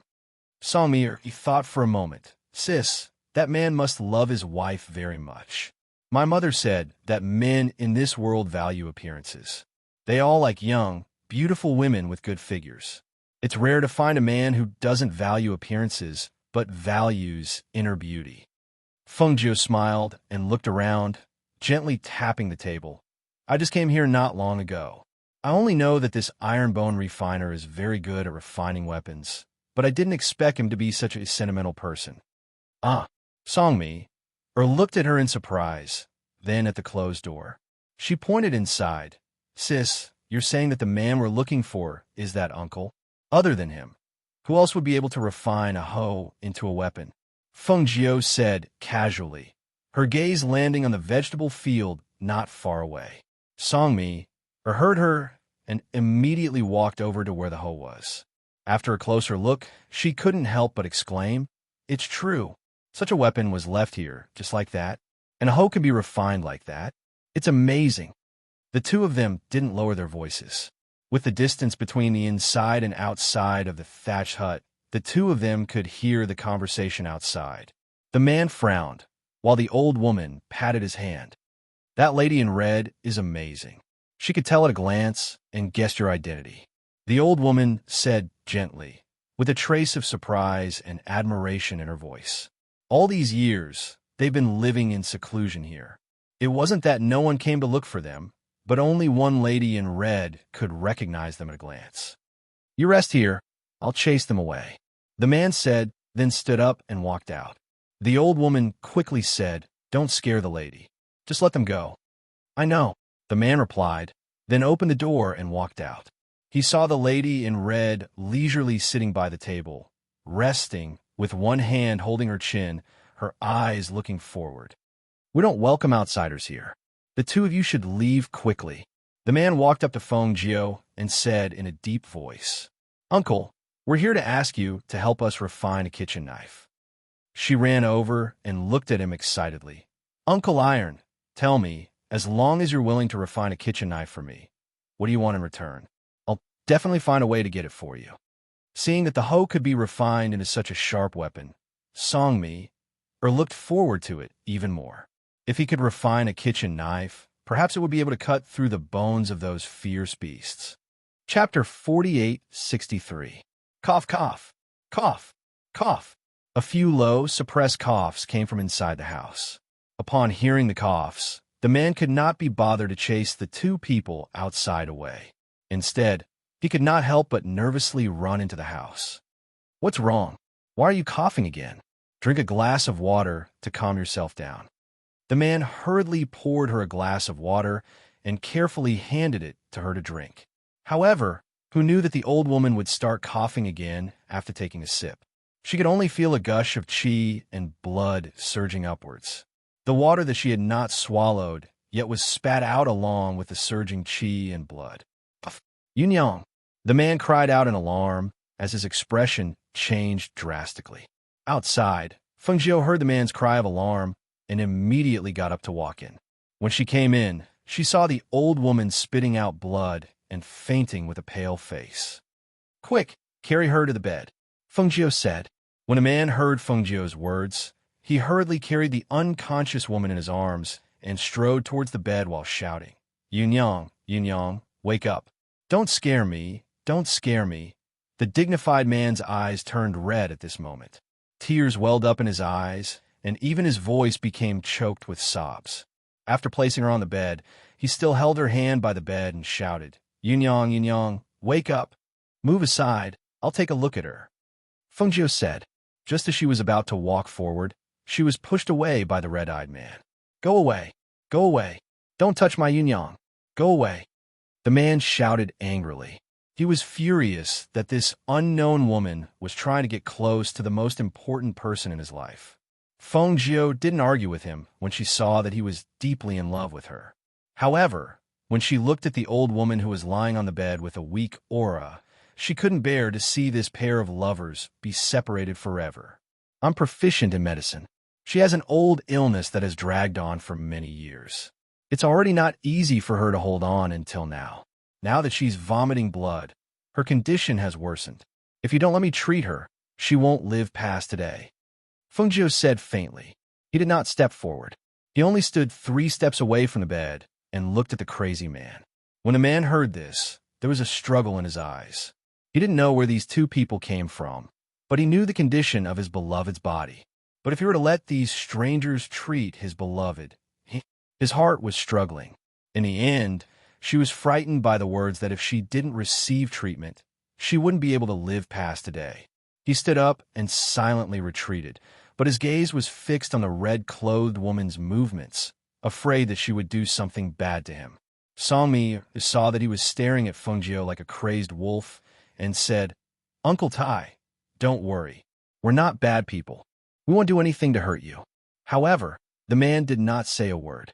It was as if he did not hear anything. He only stared at Fengjiu. After taking her pulse, she took out her silver needles to treat her. Seeing how skillful she was with the needles, he pursed his lips and resisted the urge to snatch the needles away. Feng Nine didn't pay attention to him. Instead, she focused on giving emergency treatment to the old woman on the bed. As time went by, the old woman who had fainted gradually woke up. At this time, Feng Nine was also withdrawing the silver needles that were inserted into her acupuncture points one by one. Chapter 48-64. Yunyang, how are you feeling? Do you feel any discomfort? He asked anxiously as he held her hand. The old woman on the bed gently shook her head and tried to sit up. At this moment, Fengjiu said, "You should just lie down. The spiritual energy in your body has almost dried up. For the rest of the time, it's best for you to lie down on the bed to avoid something like what happened just now. If it wasn't for my big sister's acupuncture, you probably wouldn't have woken up. So you'd better listen to her," Song Mi said from the side. "Thank you, young miss." The old woman's voice was weak as she thanked her. She did not try to sit up and instead lay down on the bed.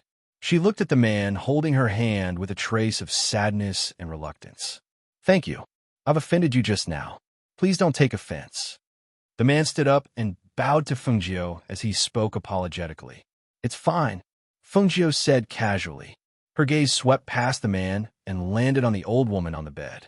"I just took her pulse and found out that not only does she have an old illness, her inner core is also broken, causing her spiritual energy to leak out. She's unable to cultivate to recover it, right?" Seeing her skillful treatment and the fact that Yunyang woke up not long after the needle was inserted, the man knew that she was an expert in medicine. He did not hide it from her and nodded. "Yes, since the inner core is broken and caused spiritual energy to leak out, why didn't you repair it?" Fengjiu asked with a trace of confusion. She asked this naturally, but the people who heard her were all stunned. Their faces were filled with astonishment and disbelief. "Young miss, why you said a broken inner core can be repaired? I didn't hear wrong, did I?" The man asked with a trembling voice. His expression carried a trace of excitement and caution. Which cultivator didn't know that a broken inner core meant death when spiritual energy leaked out? Who had the ability to repair a broken inner core? No one had ever heard of such a thing. Seeing this, Fengjiu raised her brows and looked at Song Mi. "Are there no pill refiners or doctors here who can repair a broken inner core?" Song Mi shook her head. "Big sister, once the inner core is broken, spiritual energy will leak out. No one can repair it. You can only wait for death." As she spoke, her gaze turned and landed on her astonished face. She asked curiously, "Big sister, you can repair a broken inner core?" At this moment, the man fell to his knees and begged, "Young miss, please save my Yunyang. As long as you're willing to help me save Yunyang, I'll do anything." Fengjiu smiled when she heard that. She glanced at the old woman on the bed and said to the man, "If I want you and your wife to come with me, will you agree?" Hearing this, the man paused for a moment and didn't immediately answer. This was because he didn't know where this lady in red came from. Why did she want them to go with her? Fengjiu wasn't in a hurry. She walked to the table and sat down. She said slowly, "Don't worry. I won't ask you to do anything hurtful. I just like your craftsmanship, so I want you to work for me." Then she paused. "If you don't agree, it's fine. I can extend her life for 3 years, but you have to refine a knife in exchange."